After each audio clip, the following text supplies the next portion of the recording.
So yeah, the trip was good. Trip was good. What's up? Trip was good. Oh yeah, fuck yeah, it was Fuck good. yeah. You meet people you're related to, and then it's like, I guess, one of those like things you learn more about yourself. These people, they share the same blood as you, and I sometimes when I was, I guess, younger, I'm still pretty young right now, but I guess earlier in my life, I used to be like skeptical about like I guess like the ideas or bonds of family, or like even like sharing traits. Not necessarily that I felt like an outsider or anything like that, but I just like if I wasn't related to these people, I don't know if I'd hang out with them. You know what I know mean? exactly what you mean. Oh. So I've been meaning to give you guys these things for Christmas. What? And just like the timing was all weird. So I was like, okay, this will be a cool time to do it. Just like the way everything's been. So who wants to go first? Eeny, meeny, miny, mo. Yeah. It's not a whole lot, but Eeny, meeny, miny, mo. Or You choose. You choose. Eeny, meeny. Okay. Who okay, goes? Okay. No. I'm thinking of a number between 1 and 100. 11. 74. 76. Oh. All right. Okay. Close your eyes, Anthony. Hold out your hands. Wait, I need to take a swig first. Okay. Oh, I need 2 hands for this? Yeah. Okay. You'll just know. You'll know. Whoa.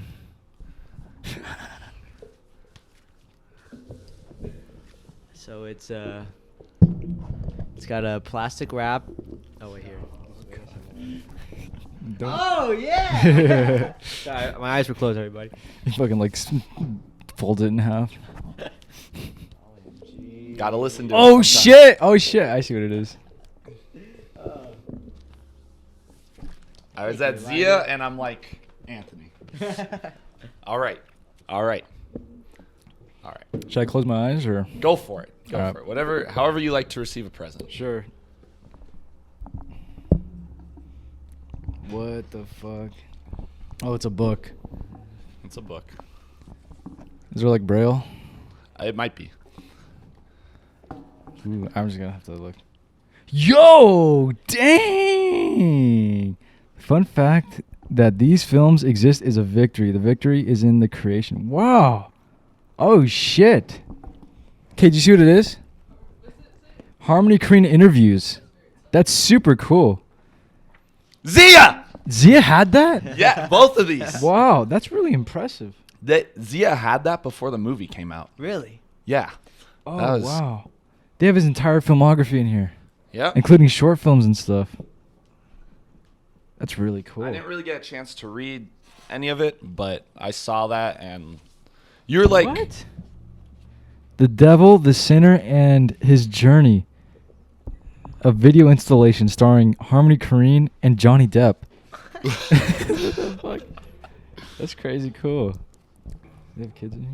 Yeah. Thank you, Elijah. Yes. Yeah, thank you, man. That's Cheers. sick. Cheers. You got this Thank way you, back cheers. then? I got both of them around the same time. Fuck yeah. I got that one, and I think I got that one first, and then I saw that there, and I'm like, you were the first person that really I like talked to about Harmony Korine. Yeah. Because we talked about kids, and I hadn't seen it at the time, but like I'd heard about it, and it was cool because like I didn't really know anyone in UNLV film aside from like Anthony, and we were in the screenwriting class, and A little bit of history. I don't know like if we'd read. One, ahoy, Yo, Watership what's up, down, and Genius Brandon? are big good. Yo, what up, Brandon? I don't know if like we'd read anything people had written, but like I guess it was kind of hard to find people that had like a similar taste in movies. And then Norby starts talking about kids, and it was like kids and Irreversible. Yeah, no, that's when I realized you actually like knew what you were talking about. Like, I was like, nobody, no, you know, I mean, you know how it is. Yeah. You're a student, like nobody knows. Everybody's like, oh, Captain Marvel, you know, like fucking Bro, Eternals. Eternals, yeah, Avengers. Eternals. Everybody's like that. No offense, V. Hey, if you want to work for Marvel, that's on you. Yeah, man, that's on you, bro. But yeah, when I met Elijah, we were talking about like movies and shit.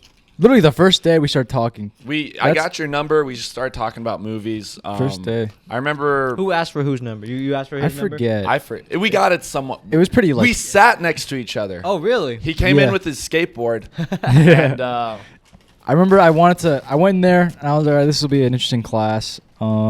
Or it'll be because I skipped screenwriting I skipped one. intro, so it was an intro to screenwriting class. I skipped it because I had the requirements to take screenwriting 1. And I just wanted to like Zoom. You know, I wanted to meet all the people who were like higher up, and I found out that they weren't really worth meeting. Exactly. Right. So I zoomed through. I did screenwriting 1, so I had a lot of practice. But they're like intro to screenwriting is a requirement. I'm like, all right, I'll go back and I'll take it. Chose a class. Elijah's sitting right next to me. I'm like sitting there, and they're going over all the shit I know. Rose is the teacher. They're going over all the shit that I know. I'm like, all right, cool. I was trying to ask like some questions and stuff. And then I remember Elijah was like, she was talking about something, and Elijah was like the first person to ask like a really interesting question, like a genuinely useful question. You're like, what's a good example of like a movie with like a bad second act? I'm like, why didn't I think of that? And then I'm like, then after class, I was like, you know what I thought was a movie with a bad second act? Once Upon a Time in Hollywood. And then we started talking for like literally like it was literally like a half-hour conversation after that, and like literally it was a tradition after that class to talk for like 2 hours. Yeah, Rose brought up something about Once Upon a Time in Hollywood, and I was like, damn. I love that movie. You triggered. Yeah, you know. But we started talking about it, and it's like, Yes, please. You know how sometimes I feel like people dislike a movie just to dislike it. Oh shit. Yeah. We were talking about it, and it like wasn't like that. Like Yeah. I could see where you're coming from after that. And honestly, like after I talked to Norby about that, I still love the movie, regardless of like some criticisms with it. But like New perspective. it did give me a big. It like. In a way, it helped me appreciate it more because it's like that means I kind of appreciate this longer second act if I like the movie. So, Which I'm sure it's why you made it. It that makes way. it more specific towards you. Because if everybody liked it, then it's not really the that was best, the thing the too. greatest. When Once Upon a Time in Hollywood came out, I really I love that movie. I was thinking about it a lot, and I put it on like this little list I have where like I consider like my favorite films and stuff.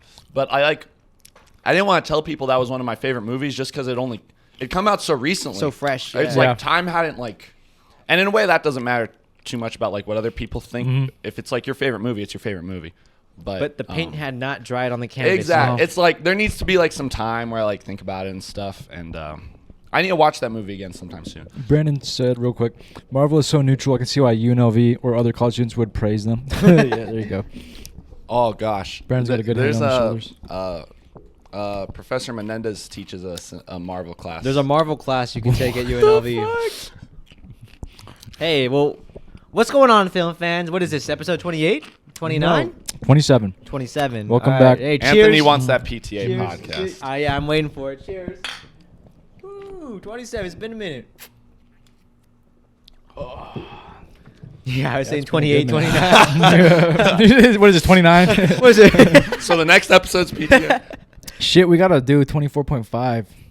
24.75. 7.5. AI. So much talk about AI, and then the episode comes. I'm going to have to watch them again at this point. Fucking, Yeah. what was the other one we did? We did Red Line. And then your Upstream. movie. I fell asleep Upstream. during Dude, you need to see that. That one was like I such a rewatched good. That's such a it, good conversation. But yeah.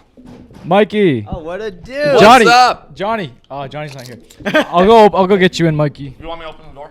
Yeah, do you mind? Thank you. You want some Cool Ranch, some salt vinegar? Oh shit, yo. I'll take some Cool Ranch for sure. Muchas gracias. Woo! Feels good to be back. Well, what do you say? Wait, Lumfow, there's a whole ass Marvel class. Sad, for real. I don't know, man. Fucking college be like that sometimes. I don't know what it's like at. I'm sure UCLA probably has a Marvel class. That's the thing too. I guess we talked about this before. Norby and I talked about this, but like, this stuff isn't really necessarily particular to UNLV. I assume like most colleges are like this. Even if you gotta, instead of paying like $10,000, you gotta pay $100,000. You got probably the same kids or same attitude. You know what I mean? And that's just anything. Mikey, How's it going, man? You want a beer? you left your beer. That beer is hella old, by the way. Well, you gotta drink that one first. Oh, Mikey, it's a good thing you're here. I forgot to put this chess piece in there. Oh, damn. Thank God. Yeah. Oh, don't you want to bring it back to your stuff? I still have the shit in my car. Oh, okay, gotcha. Woo! So, Don't mind me, I'm just like, yeah, all right, no problem. So, we're talking about how they have Marvel classes at UNLV. what? They have they're teaching like Marvel classes as in like for film. I know, right, bro? So stupid. I think it's over Zoom too. That's so stupid. What do you guys? Okay, can I participate participate in the conversation? Mhm. a little Hey, bit? you're more Okay. than welcome to. So, as film majors, as I assume you all are, Elijah's actually he's a business major. you're business major.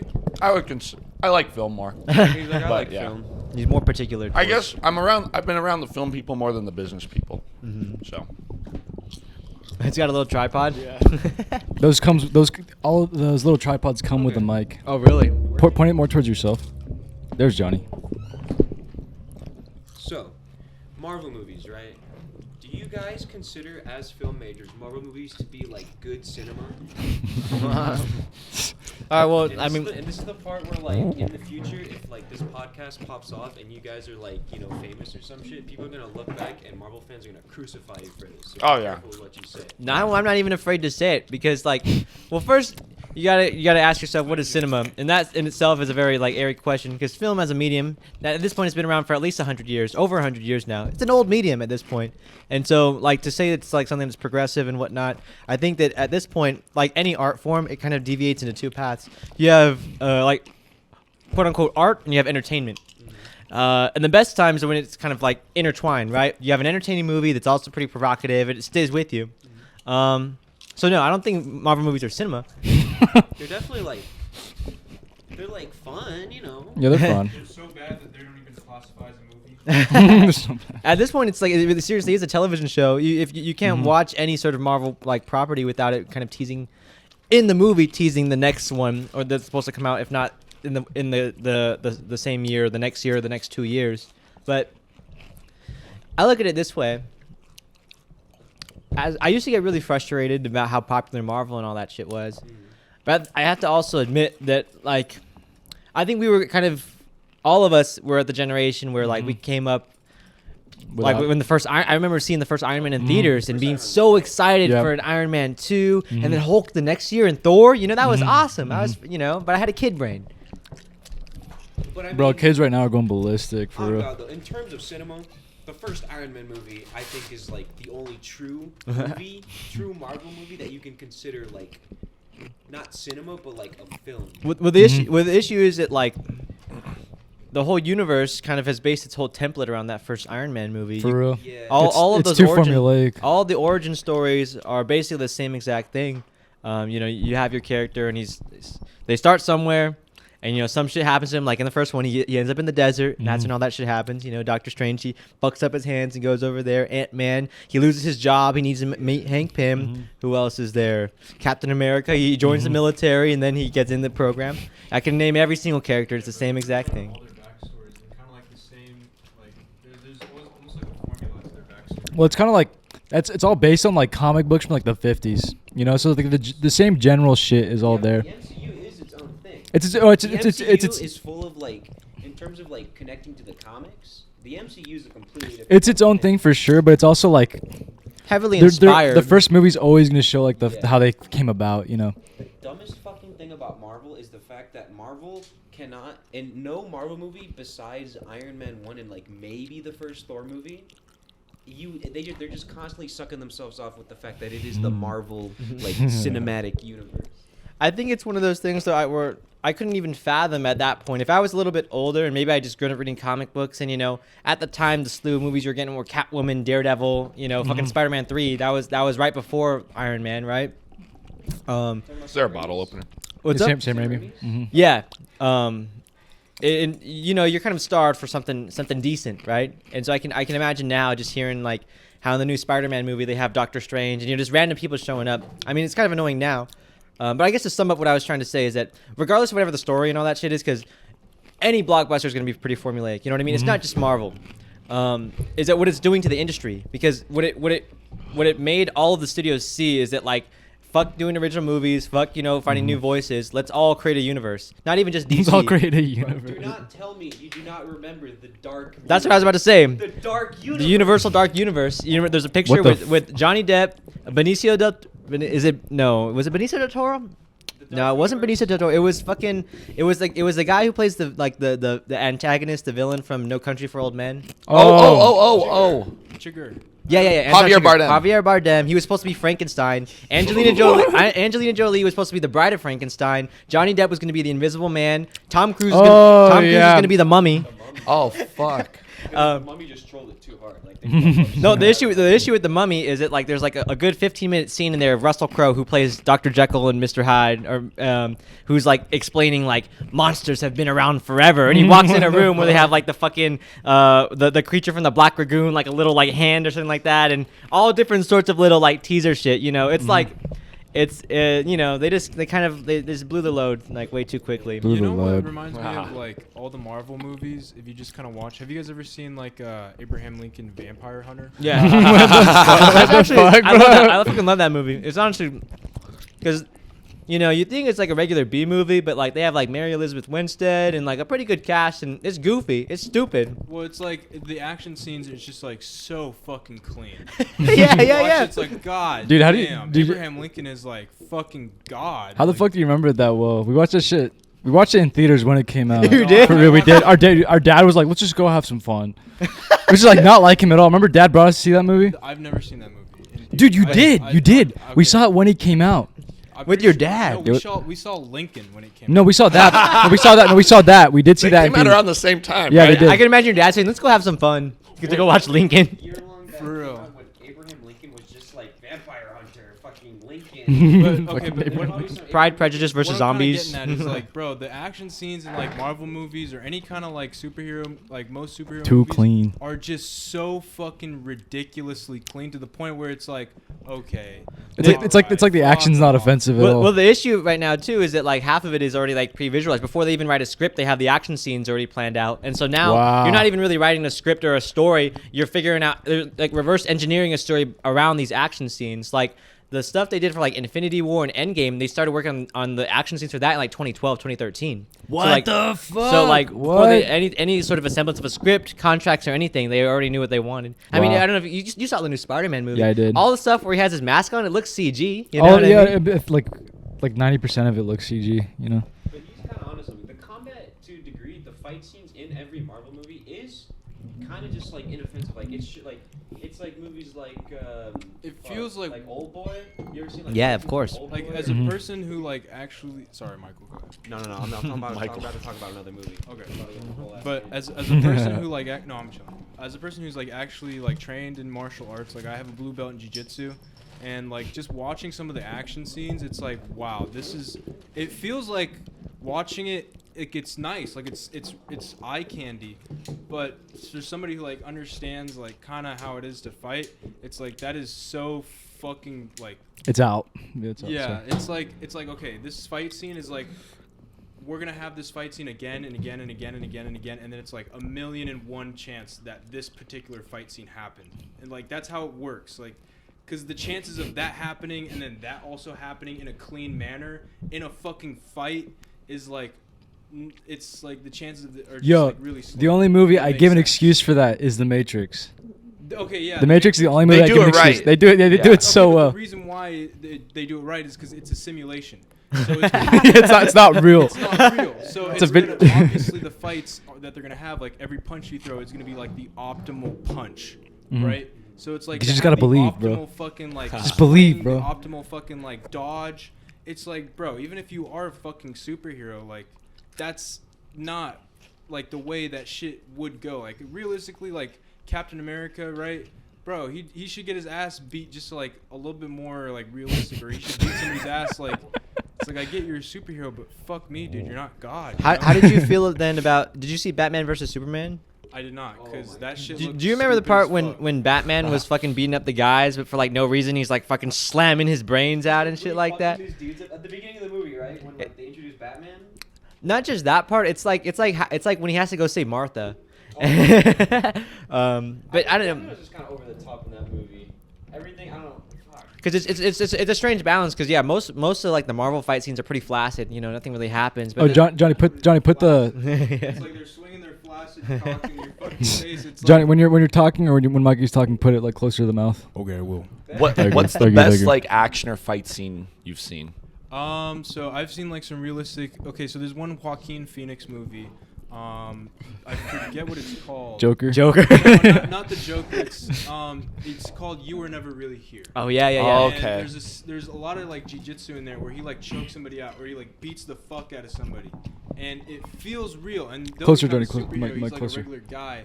I think like a lot of the fight scenes in those, like in that movie, especially like when he's just running around with a hammer, that shit is like, it looks real, and like the physics behind it and all that shit, like realistically in a fight, it's not clean.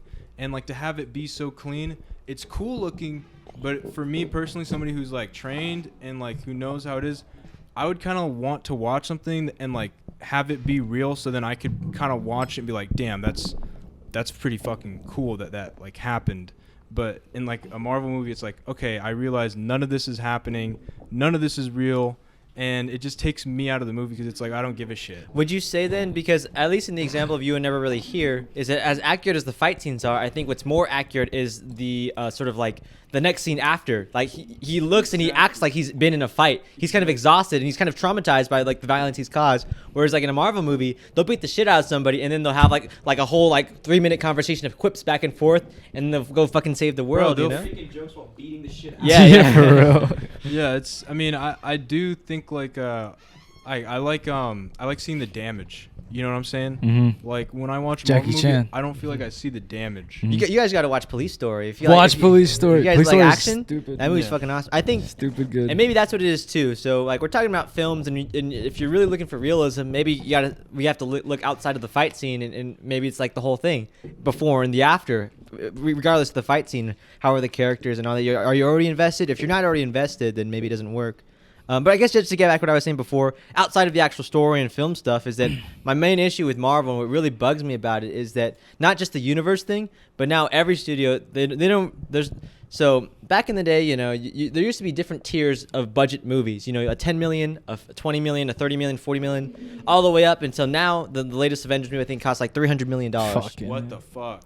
Because they're making at least Hey, yo, what's like up, Nick? close to $2 billion, you know what I mean? So it's high risk but high reward. But now it's all you ever get now are like $1 to $2 million like micro budget films, or everything above $100 million. So like say like the script that Norby's writing right now, I would say like if we could really do it accurately, it probably costs like close to 10 million. You know? Yeah. Mhm. Yeah, true. Accurately, yeah. Accurately. Accurately, yeah. But you know that's a really hard sell. Yeah.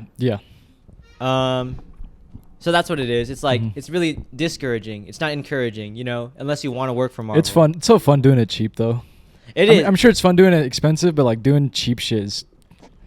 I feel like a good budget for like an action scene is probably like you just. I feel like it doesn't really matter like the budget necessarily, but it matters like who's actually choreographing the fight and if they have real fighting experience. Because if you can have like somebody say, oh yeah, we have this great budget, we have all this CGI, but it's like they've never fought in real life, or they don't know how like actually to fight or choreograph a fight, it's gonna feel and look fucking stupid. Versus if they know what's like, they've been in a fight, they know the physics of it, they can make it look real and kind of keep the audience kind of at the edge of their seat. Because that's the point of a fight scene, right? It's epic, it's fucking like intense. Basically, closer, it's like Johnny. it's like back and forth, like I'm doing damage to you, you're doing damage to me. Fucking let's bang it against a wall here. Who's gonna crack first, right? And it's like in most Marvel movies, it's like, bro, they feel and look invincible. Like I'll see them get hit with some crazy shit, and it's like, okay, your neck's broken, your spine is dislocated, you got a couple of broken ribs, and it's like, this is my first form. You know, he just cracks his knuckles and goes back at it. Exactly. It's like, no, dude, you are fucking dead. You are on the floor. You are dead here. You need fucking parent. Like, and I get they're superheroes. You know, it's like, okay, maybe they can tank the damage, but then to like go back into the fight just as clean as they were before is just. It makes me feel like I'm watching like a video game character. Do you know what I'm saying? Do you know if the people that are actually like choreographing the fights are professional fighters or like no? Probably. To know the No. moves, yeah, For Oh, you want to choreograph fights? All right.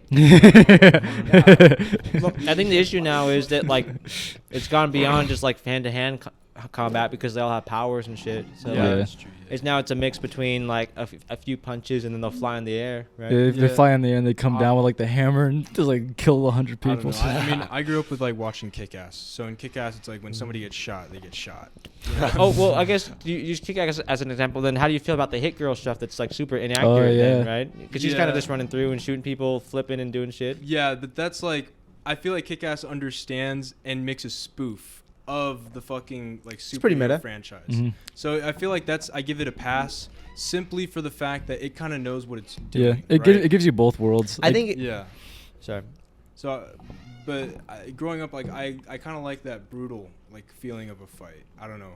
That's just me personally. Some people don't like that. They just kind of like the cool looking shit, like the Karate Kid, scene where he's like fucking doing the shit and then he like lands a clean ass shit. Like that's cool as fuck, right? But I just don't feel like there's a build up to it. I feel like if you can build up to that cool ass move, then you can do it pretty good.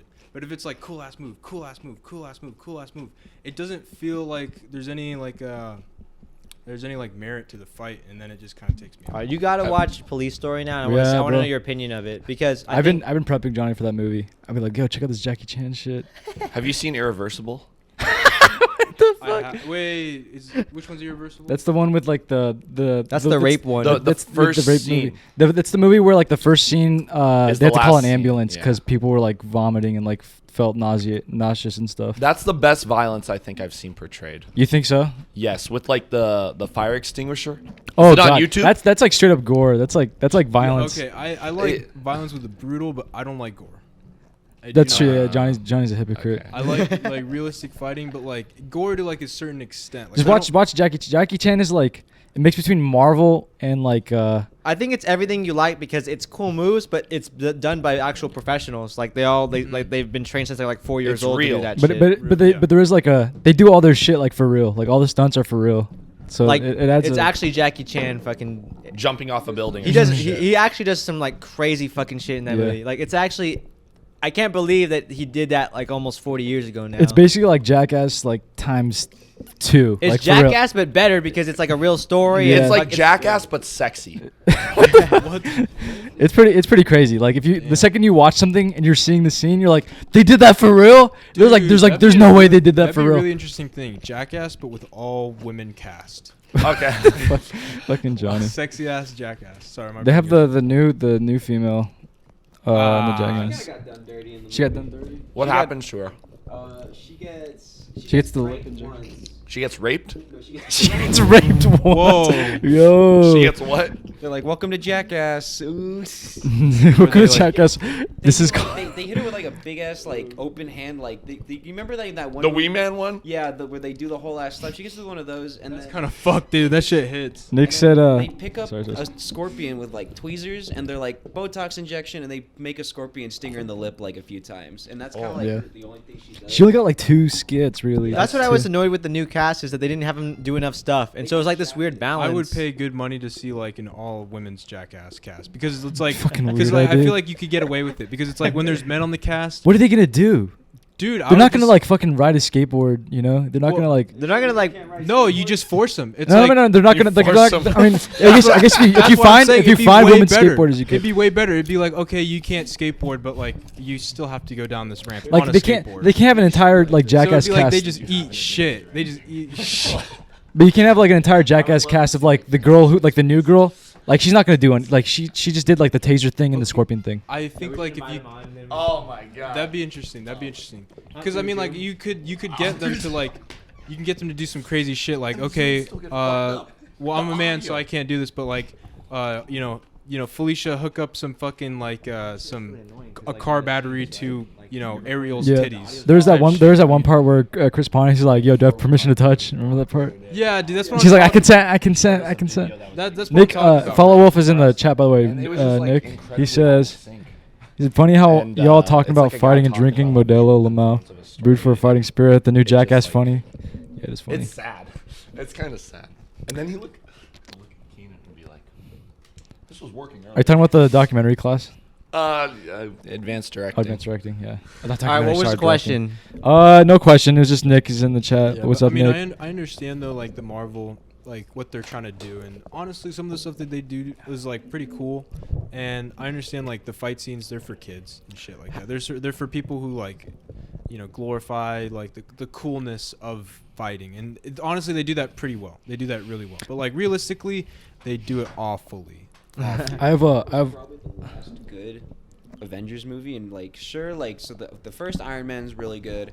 The first Thor movie's pretty good. If You I like the first remember. Thor? I did like the first Thor movie. The thirst Thor. The first Thor movie was pretty cool just because I liked how they're just like, all right, this guy's a god, this guy's got the hammer. It's pretty cool. I also like how they took his shit away. Like, he spends half the movie just as a normal person, like, completely just oblivious to how shit functions. And then Infinity War came out, and I really like Infinity War because it was the first time that, like, the heroes truly got fucked up really badly. Yeah. Like, Thanos just shows True, up and he's true. like, all right, I'm True, here to true. literally fuck you guys up. And they're like, we're going to fight you anyways. And then, like, in a normal movie, like, Thanos would be like, no, impossible. I can't be defeated. To Thanos is like, dude, this is literally light work. He's like... like when he rips the shit out of the guy's head. Yeah, Like, Vision. oh god, that was so cool. I'm like, damn, I'm like, this dude's dead. I'm like, Yeah. fuck, you just killed her in front of his girlfriend. I'm like, shit. Yeah, dude. fucking around. I really feel like the way they did Infinity War with like the fact that they just disappeared, because I feel like if they would have died in a fight, it would kind of expose like the character's weakness, right? And it's like, okay, well, if this True. person's supposed to be like a superhero that's not supposed to have a weakness, you know, the only way we can really take him out and like make it seem like this guy's actually fucking dead, not because out of his own like fault, because he's a perfect person, right? But just the fact like it wasn't a fair fight, just like boop, you're dead, type shit. So I feel like they did that right, and I feel like they made it actually kind of scary, where it's like, damn, this person can just. They were against Mhm. impossible odds. Yeah, Mm. I really feel like a lot of kids who did lose parents to like cancer or something kind of felt that same too hard. They really felt that Thanos guy. Yeah, they really felt that Thanos guy a little too much. True. But I feel like people who say Infinity War and Endgame are their favorite movie of all time are retarded. Like legit, like on the spectrum type shit. Like you have no idea how many times I've been in a film class and they're like, "What's your favorite movie?" You know, and you go and you stand up, and be like, you know, like I list like my top 3, and some dude's like, Endgame was the best movie I ever saw. Like for real, like college student age fucking guy, snapback wearing, saying Endgame's his favorite movie. Yeah, but like, can you really shit on them? Yeah. Like, I mean, you know, I mean, I've never seen Infinity War. I've never seen Endgame. I've never seen. You're talking so in depth about it. But bro. you know Thanos? Yeah, you know about how Thanos is like a fucking metaphor may for be a cancer. Or hipster. some shit. Yeah. I may be like a little bit of a hipster sometimes, but like I saw like the general kind of like theme, and I saw the trailer, and I saw like people's reaction to it, and I was like, okay, Marvel movie, gonna be a Marvel movie, very cool, very nice. I could go there, I could you know get that fat dopamine hit watching all that eye candy, but it's like I just don't even feel like it's worth it, and I'm not really a fan of the Marvel universe, partly because everybody in it seems like a fucking dickhead.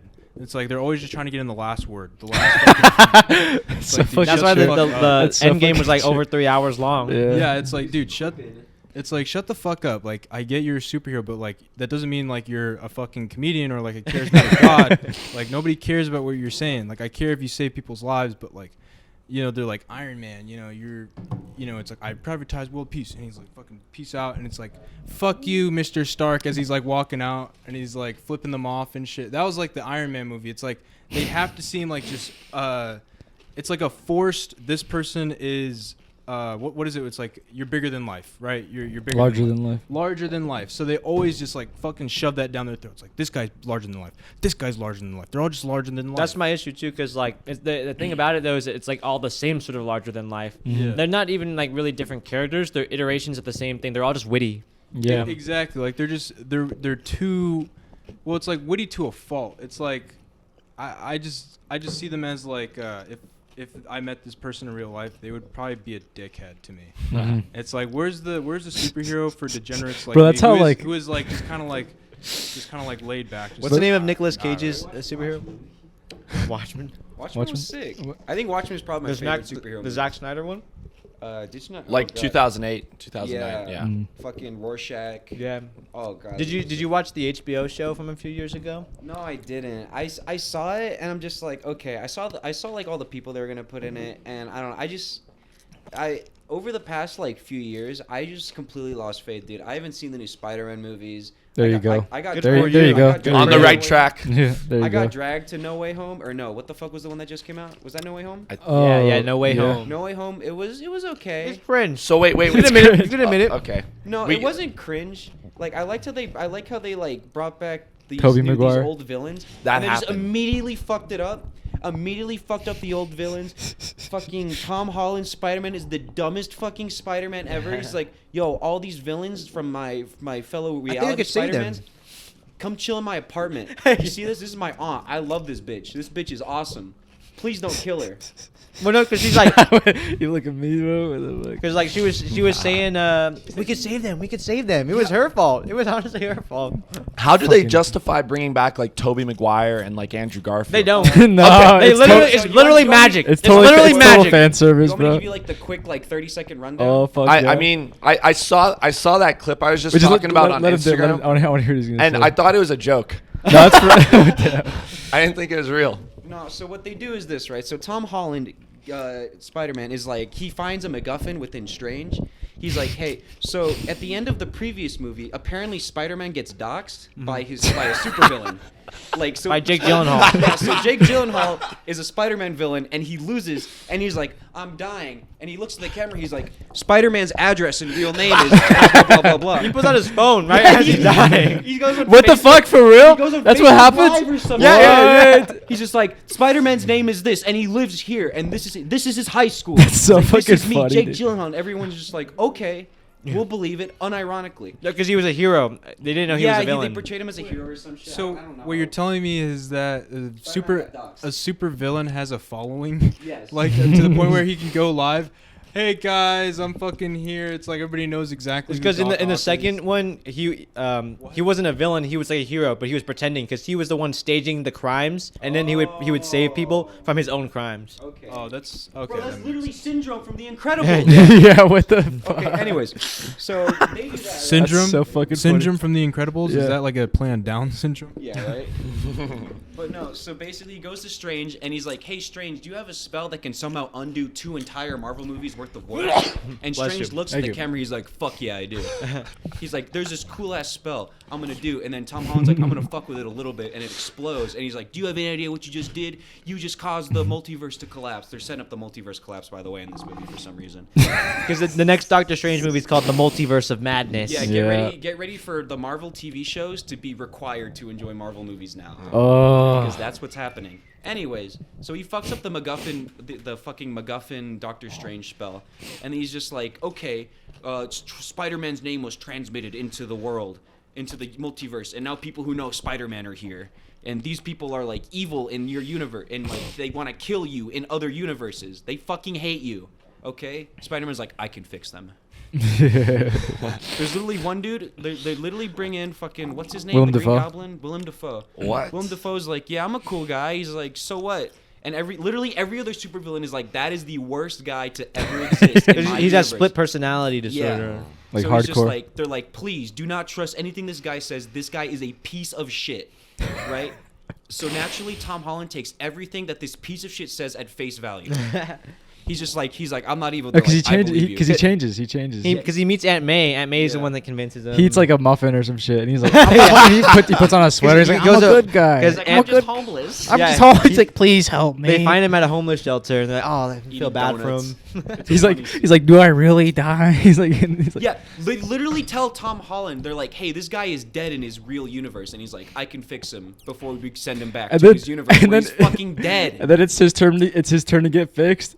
He's like, no, no, I will not get fixed. It's just like, it's so fucking It's funny. just so stupid. So then shit happens, whatever. What do you mean by fix? Like they- gonna Spider-Man literally castrate is him? like, I'm gonna fix him. No, like, yeah, he uses Literally, I'm his gonna science make- brain to, like, find a cure for every single one of them. Like, they all just wait there in line for a cure. Cure for what? What do they have? AIDS? No. Yeah, so each character has their own version of AIDS. Okay. What? Tom Holland, it says he can fix. He fixes like most of them, and then Green Goblin's just like, all right, since it's my turn, I'm gonna fuck everything up because I'm a fucking supervillain. Can't Spider? He just like kind of- shoots webs and kind of shit, incorrect. right? No, he has a spider sense. He's also The spider smart. sense. Yeah. He's That's also, it, like, though, really right? fucking smart. I mean, like Peter Parker's supposed to be like The Albert Einstein of our he's like a fucking genius at school already, but he gets bit by a spider that gives him like superpowers. Is that in the comics or like That's in the these new that's in the Spider-Man? comics. That's That's in the He comics. is really smart. He's He's just like a nerd before, right? Yeah. Yeah. Because that's like in the original one, the Tobey Maguire He- one. He has the glasses. He's like a And hardcore he STEM can- major type of okay. dude. Like, he's for Yeah. the school drone. Yeah, he's like top college type shit. Like in most Spider-Man movies, it's always Yeah. about like how he has to go to like the top college. And shit. In this most recent Spider-Man, him and all his best friends like casually talk about, oh, let's get an MIT like the whole time. Yeah. It's Yeah. like it's just like regular for them to. They're just like, hey, how's MIT going? They're just like, yeah, I'm just waiting for that acceptance letter. And it's just like, huh? It's like, These what the new fuck are you Spider-Mans on? feel like they would have a scene where like someone pulls out Instagram Yeah. and starts. Oh yeah, or they have a FaceTiming scene. they have a FaceTiming scene, but then at the school they have the school news. I don't Yeah. know. Oh yeah. Bro, where's our Carla Zeus CNN 10? Yeah, Carla Zeus. I miss like the old Spider-Man where you could just like enjoy Tobey Maguire and like gawk at Kirsten Dunst. Yeah. And She was like, I had a crush on Kirsten Dunst. I wish She was Spider-Man cool. would fucking. it felt kind of cool to see But Tobey anyways, Maguire No though. Way Home sucked ass. Yeah. I mean, it was fun, but it sucked. Isn't it like 3 missed the whole hours? thing though about how Tobey Maguire came back. Okay. Oh yeah. Okay. So because like it was Oh, yeah. psychically projected Spider-Man's name, it for some reason brings in Tobey Maguire and Andrew Garfield because those are the only two universes where the villains were pulled from. And so they're just like, Toby's just like, yeah, I've been hanging out in the fucking Grand Canyon for 3 days. What the fuck? And they're like, welcome aboard, Peter Parker. And then Andrew Garfield shows up. He's like, oh shit. He's like, my MJ's dead. And they're like, welcome aboard, Peter Bro, Parker. they show that the way they film that part, it's like all these guys come through a portal. It's like literally all the old actors come through a portal. Completely Dude, out of nowhere. they almost like film it like an SNL like Yeah, yeah. like an SNL like Skit. it's like a skit like some like famous celebrity walks in, everybody's like woo like that, like a fucking what do they call that shit? Like, What's that word? Yeah, it's like Feature. It's like a big Not a reveal where they're feature. just like, A cameo. Cameo. A cameo. When Yeah. Spider-Man isn't smart enough to take on all this, portal opens up, they turn around, they're like, who's that? No, it's because so they lose the Tom Holland Spider-Man, and so his two best friends they have like a little magic ring. Like, what are we gonna do without Oh, yeah, Spider-Man? best friend magic powers for no fucking reason. Yeah. Okay, and so he's like, oh, I really wish Spider-Man was here. And then the portal opens up, and then, oh, Spider-Man, and then it's the other fucking Spider-Man. Yeah. Did What was people it? clap in the theater? You Oh, were yeah, in? Of course, my yeah. God. That had to be so They like cringy. probably cream Imagine themselves. clapping when you see That's a Spider-Man. white person thing, dude. That's a white person Marvel fan. No, it was everybody. It was It was everybody. everybody. Yeah. Standing ovation. Nah, but like clapping Probably by pretty the loud. end. Probably by the end. Standing ovation after. I hate that that's how like the culture's going with movie theaters now. Yeah. Where it's like you applaud and you like holler when you see someone you like. It's like, dude, we're not at like, I don't know, we're not at like the fucking, we're not watching a theater play or some shit. Like that's not your kid. It's a fucking movie. Shut the fuck up and watch. Make the people movie. watch fucking Fat Girl. Oh, that'd Just be make, cool. like, all That'd of- be so cool. Like for the Marvel like cinematic universe class, you sign up for it, and then you watch like Irreversible and Fat Girl. Bro, we should become graduate students just to teach a Marvel class and do that and get fired. That'd be so fucking funny. That would be really funny. That'd be a lot of work just for. It would be a lot of work. What do you just think for would that. happen if you sat every human being down and just showed them about like 10 movies? Like you just showed, okay, like, you're gonna watch 10 movies. Dude, you're gonna like enhance mental illness like tenfold. really? Yeah, dude, like Irreversible, like Come and See. Okay, well if you could enhance. Have you seen Come and See? I haven't, but I know that's like one of the most Okay, fucked but up if you movies. could enhance people's like mental state, like if you can make it better, what 10 Uh, movies? Or, I don't couple know. movies would you I'd show? want to choose movies Everybody. that go really high and like make you feel good. Movies that feel like Irreversible. Like you get a little bit of everything. Y'all ever seen the Paddington movies? No, I fucking love those movies. Dude, the I was Paddington with movies are Elijah when I bought unironically those on dope. DVD. Those Dude, I'm the so Paddington excited movies for are part dope as 3. fuck.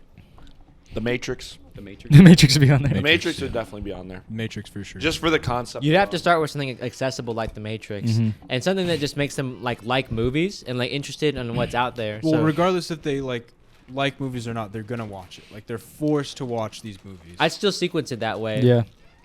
You want people to be on your side. Everyone would be like, I show everybody Bubble. Or it's like Bubble. Like at Show least the- 4 times out of the yeah. 10. Yeah. show them why the medium's cool. Yeah. He'd know, do Bubble, show then them 2 how it movies, works. and Bubble again. Yeah, do Bubble like Just recontextualize Bubble. like 4 times, I bro. show them like Memento or some shit. I don't Memento. know. Mental be Memento's tight. Yeah, pretty Mental's cool, good. yeah. Yeah. That'd be like a good one after The Matrix. Yeah, Memento. Like something that's a little bit more artsy. I would want to show people No Country for Old Men, but I don't know. I feel like a large majority of people would just kind of sit through it. People will get pissed about how that movie goes along because apparently people don't like that movie because like y'all have seen No Country for Old Men, right? You know how like the main character he has the money and shit, Yeah. and then he just kind of randomly dies, like a completely off screen. He's just like, yeah, he's dead. He died in. You the see gang his feet shootout. at the little door. Yeah, he's just literally like.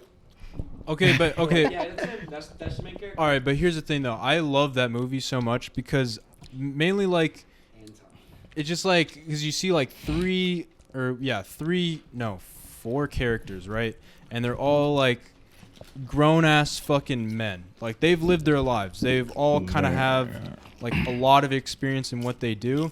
And I think like the coolest shit about it is they're all trying to track each other down. And they're all just like experts in their craft, right? So you got the fucking sheriff, right?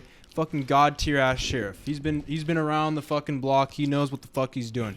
Then you have a psychopathic murderer. Fucking crazy, batshit insane dude who thinks God's in his head directing him and talking like basically his life in order and like giving him direction. So he's fucking crazy, but he's also an expert in his craft, which is killing. And then you have the fucking soldier who's kind of like the moral version of like Chigurh, right? He's kind of had like his life kind of, you know, and shit like that. He's been guided through fate. Yeah, he's been guided through like his conscious, like he makes good decisions. That's his character, right? And then you have obviously the deputy or whatever, the Woody Harrelson. yeah, him, and he's like basically kind of like the bounty hunter genius type of dude. Like he's very like charismatic. Like he knows his runaround. And I think the coolest thing about it is you get to see like all their different ways of life competing.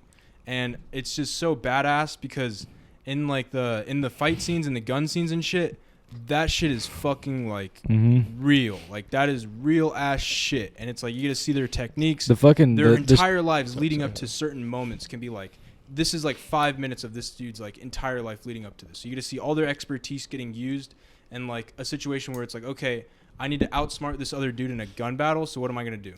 How am I going to do this? And they're all just like really fucking methodical about like the way they do shit. And I think one of my favorite scenes is like the one where Chigurh, he like puts a fucking like a sock in some dude's like car, right? And then he lights it on fire, makes it blow up, and then he walks into he just walks in the pharmacy. It's like that takes experience, knowledge, like confidence. Like you could tell he's done some crazier shit in his life.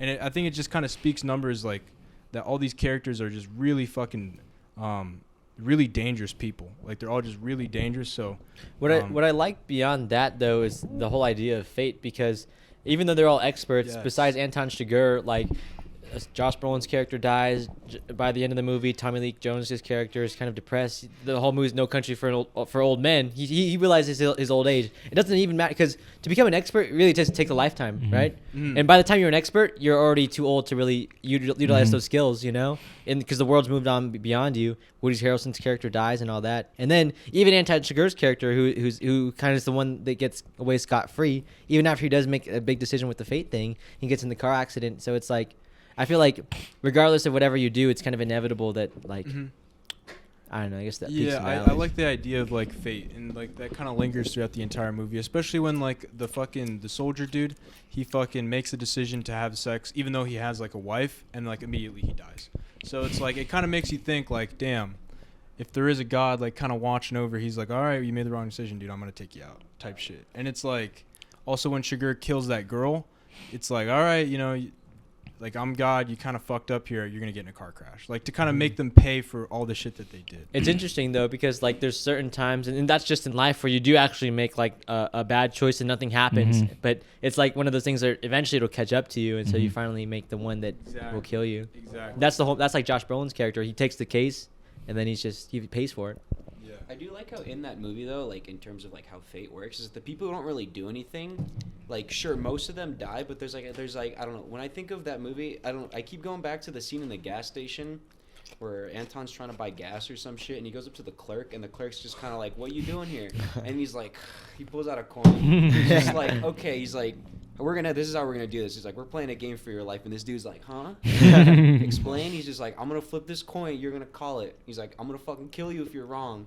If you're right, I'm just gonna walk away, and nothing's gonna happen. But that's also the thing. That fucking dude at that cash register is also, I feel like he's the unsung fifth character of the movie, because he is an expert at like products selling, being a cashier. He's lived his entire life doing that action, and it's like almost to a point where it's like he's old enough that he's probably thought about like, what if this like a person just comes in, and it's like I feel like the second Chigurh comes in, he already like his mannerisms, he's completely different than if like a regular customer to walk in. Like he's already on edge. So I feel like the second Chigurh walks in, it's almost like the devil just like walked into his store type shit. Just a tribute to Javier Bardem's performance. He feels like the Grim Reaper. You know? Yeah. So it's like I feel like in that moment where it's like pick side, tails or heads, I feel like you can see really well in like the cashier's like eyes. He's like, shit, have I lived a good life?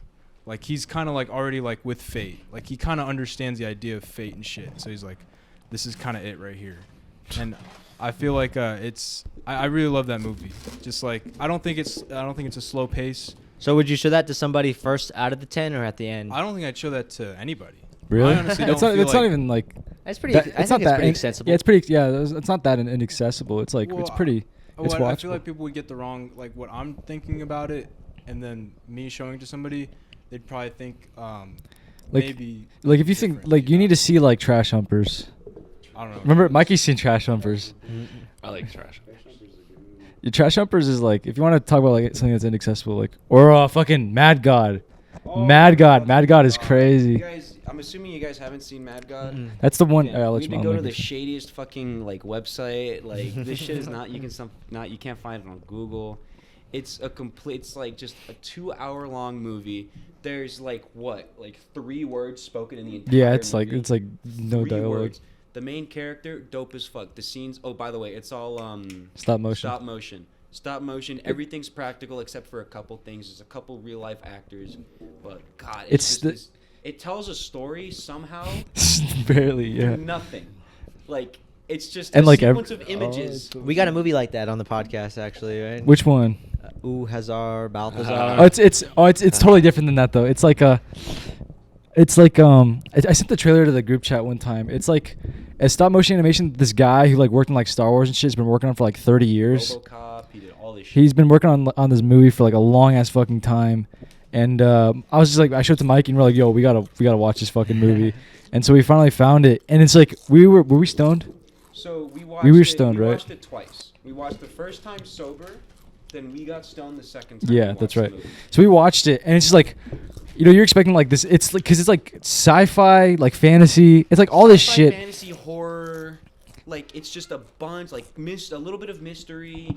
Just because it's kind of like you watch it and figure it out as you're watching. Yeah, it's literally like they don't hold your hand like at all. It's like the movie starts and you're just like, what the fuck is happening the whole time? It's like every second is like, what the fuck, like what the fuck, what the fuck, what the fuck. It's literally the whole time like, what the fuck. I kind of like They movies don't like dwell that. on anything. They're like nothing. Like the movie will show up, the main guy will do something, and you're like, oh, I wonder why. Up next scene, you're like, what the fuck is going on now? Yo, somebody just commented some shit. Let's see, that looks like a bot. Are you a bot, bro? Mr. Tiny Corn Dog. Nick also said, y'all ever watch the show Peaky Blinders? No, I haven't, but I've seen a few memes of it. Oh, Peaky Blinders, bro. I honestly don't understand Peaky Blinders because like, so it's like imagine this. So it's like 2 gangs, right, that fucking hate each other. They have a bunch of guns and shit, and it's like old timey days. They meet in an alley, right?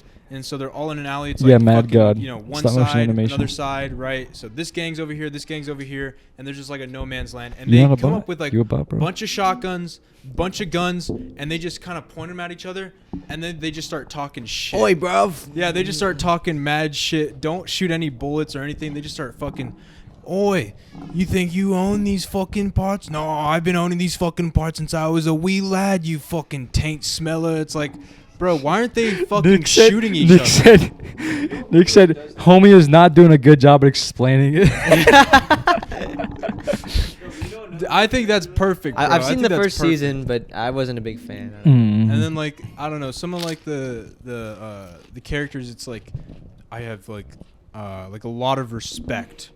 Like I get a lot of respect, so like I just am so confident because I'm just so sure that nobody's gonna shoot me. It's just like they walk around like they're, I don't know. I just wasn't into it. I don't know. Fucking. You kind of walk around like that. Yeah, ever since working at Greenwave. Anyway, For real. What? That I just invincible? sure. He's got to alpha up. A movie that kind of reminds me of how he's explaining it, kind of like where like What's the up? fights are kind of like What's more up? vocal rather than physical. Have you guys ever seen There Will Be Blood? Oh, yeah. I have not seen it, but It's we gotta gonna be watch on it soon. episode 30. It's Yeah. coming up. It's coming up. It's coming up. Yeah. Wait, We you gotta- haven't seen it? No, I I've seen that movie like a double-digit amount of Okay, times. okay. Have you seen There Will Be Blood? I have not. Johnny and I have not seen You it. seen it? 3 times you've seen I've it? not seen it. You've not seen There Will Be Blood? Nope. I know. I've seen I only know. So we can't two. talk about it. Yeah. I've only seen two gotta come PTA back for movies. episode 30. Okay, fuck. Okay. You want to be a guest on that episode? Sure, I'll be a guest. It's on Paul that. Thomas. It's all of his movies basically. So Shit. that'll be part of the last half. So it'll be There Will Be Blood, The Master, Phantom Thread, Okay, Inherent what Vice. about, I mean, they're not as Licorice Peaches. I'm trying to think of another movie where it's just mostly dialogue rather than fighting. Y'all ever seen Magnolia? Yeah. Same director. Nope. Same director? No. Yeah, I haven't. I I haven't, don't I haven't seen. know. I haven't I seen actually You didn't didn't even know know? that. You didn't know? I didn't know that. That's actually. funny. That's funny. You know what movie I want to see a sequel of? Hardcore Henry. I want another fucking Yeah, Hardcore Henry. for real. I want I another sh- movie that's like I wi- shot like that because I that wi- shit was so fucking funny and so cool. Dude, Hardcore Henry really hit, and I really feel like there hasn't been another movie that has like taken that approach, because I feel like they've said like, oh, Hardcore Henry did a good job of it, we can't make it any better. But I feel like that what they said? somebody, that's what I feel like people are thinking, because nobody's tried it, and Hardcore Henry really fucking did a great job.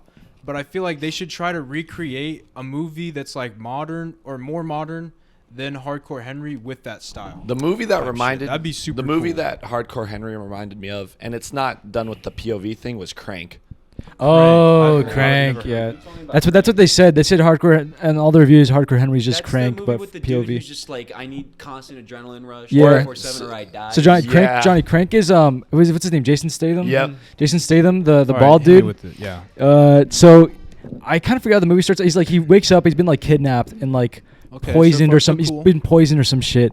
Okay. And the whole premise is that Poisoned. the only way to keep himself from like getting killed by the poison is to boost up the testosterone, to like pump him up. So the whole That's- movie's just going and doing like fucked up shit to like That's make sure he doesn't fucking die awesome. while trying to like find the I cure. want a movie like that, but first person. The- Just like you have. Yes, please, It's like, thank okay, if your adrenaline gets below this number right here, we're going like you're That's gonna die. that's literally That's Crank. the- That's literally Crank. Then in Crank High Voltage, like there's oh, a the scene, sequels, right? there, at least Crank High Voltage. Like in the first one, there's a scene where like he's in public and he's with his girlfriend, and there's like nothing he can do to like get himself pumped up, so he like fucks her in public. So then in Crank High Voltage, what they do is they're at a racetrack for horses, and he fucks her like on a horse. Wow. How, wait, whoa. What are the physics on that shit? It's on the racetrack or something How like that. how It's like crazy. how did they pull that off? That sounds like they would not look right at all. They wouldn't let you do that in advanced direct. For real. Nick said, let me see. They, like, Maybe they would. you remember that video where he's like Oh the dude's my on God, yeah, that's a good point. the dude's on the handlebars They are making standing. Oh, yeah, that shit was cool. fucking I Am Legend. Yeah. So Nick just said. Oh, yeah, I Y'all heard see about they're making that. another I Am Legend? Yeah. Fucking stupid. Wait, Will Smith or no? Yeah, with Will Smith. Fucking ends. Didn't he What die? the Didn't he fuck? die? Honestly, if you haven't seen I Am Legend, this one, go fuck yourself. I'm spoiling Oh it. yeah.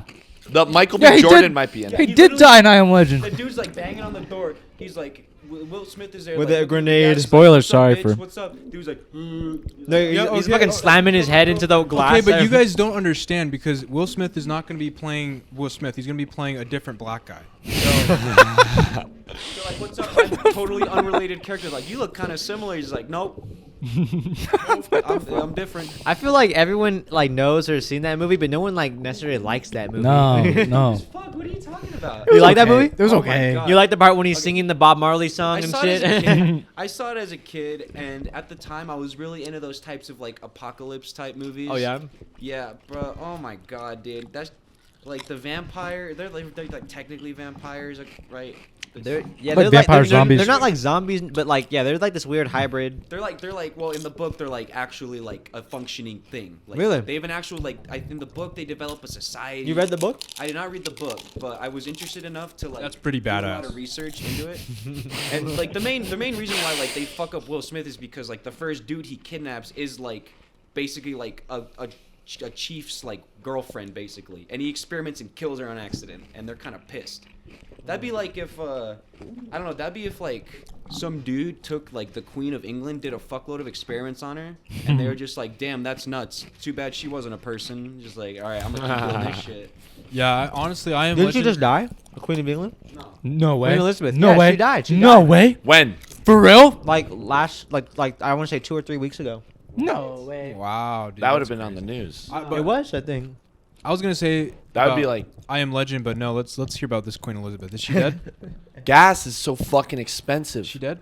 She's still Yeah. It's like $4.50. She's still alive. Betty White. Oh. Betty White died. Betty White. Betty White. Stop giving I your love old Betty money. White. I went to California. Guess how much gas is over there? Five. Almost $6. Wow. Did you have to buy any? Yeah, yeah. Yo, y'all trying to buy mopeds? I'm trying to get a bike. Bikes, yeah. Easy Electric gas. bikes, yeah. Greyhound. I'm just trying to run. Russia gets fucked Trying to up run. sooner. I'm tired of these gas prices. For real. War in Ukraine's going real bad for Putin. It's kind of funny. Did you see what? Did you hear what he said? He started out with that shit like, if anybody infiltrates this shit, there will be consequences, unlike any shit ever seen in human history. And then like it was like 3 days later, he's like, what was it? It was like, why is everybody being so unfriendly towards this decision? It was like literally on the news, like he said like that NATO's being unfriendly. Putin's the king of dude. Putin's trying to like gaslight the whole world. It's For not going real. very well. He's like, what are you guys talking about? He's like, I just told him. He's like, they should have just given me Ukraine. I said I would fuck them up, and look at that, it's going well. Did you Like, see, I conquered Ukraine On Vegas Ah. issues, Didn't? on Vegas issues, Vegas, all of our lights are like blue and yellow right now, Oh, that's cool. and like the pyramid and the fucking all Damn the buildings straight. and shit. If Putin's gonna get assassinated, it's gonna be like someone's gonna take him out. Who said that? Who said Lindsey Putin? Graham. Oh yeah, Lindsey yeah. Graham. Lindsey Graham. Was What, just what were his words? He, Do you know? He was just like, he's like, this situation, this is like a paraphrase, by the way. He's like, the situation in Russia and Ukraine, he's like, it's terrible. He's terrible. He's like, someone needs to step up and assassinate Putin. He Whoa! posted this on gonna be like Kanye. Twitter.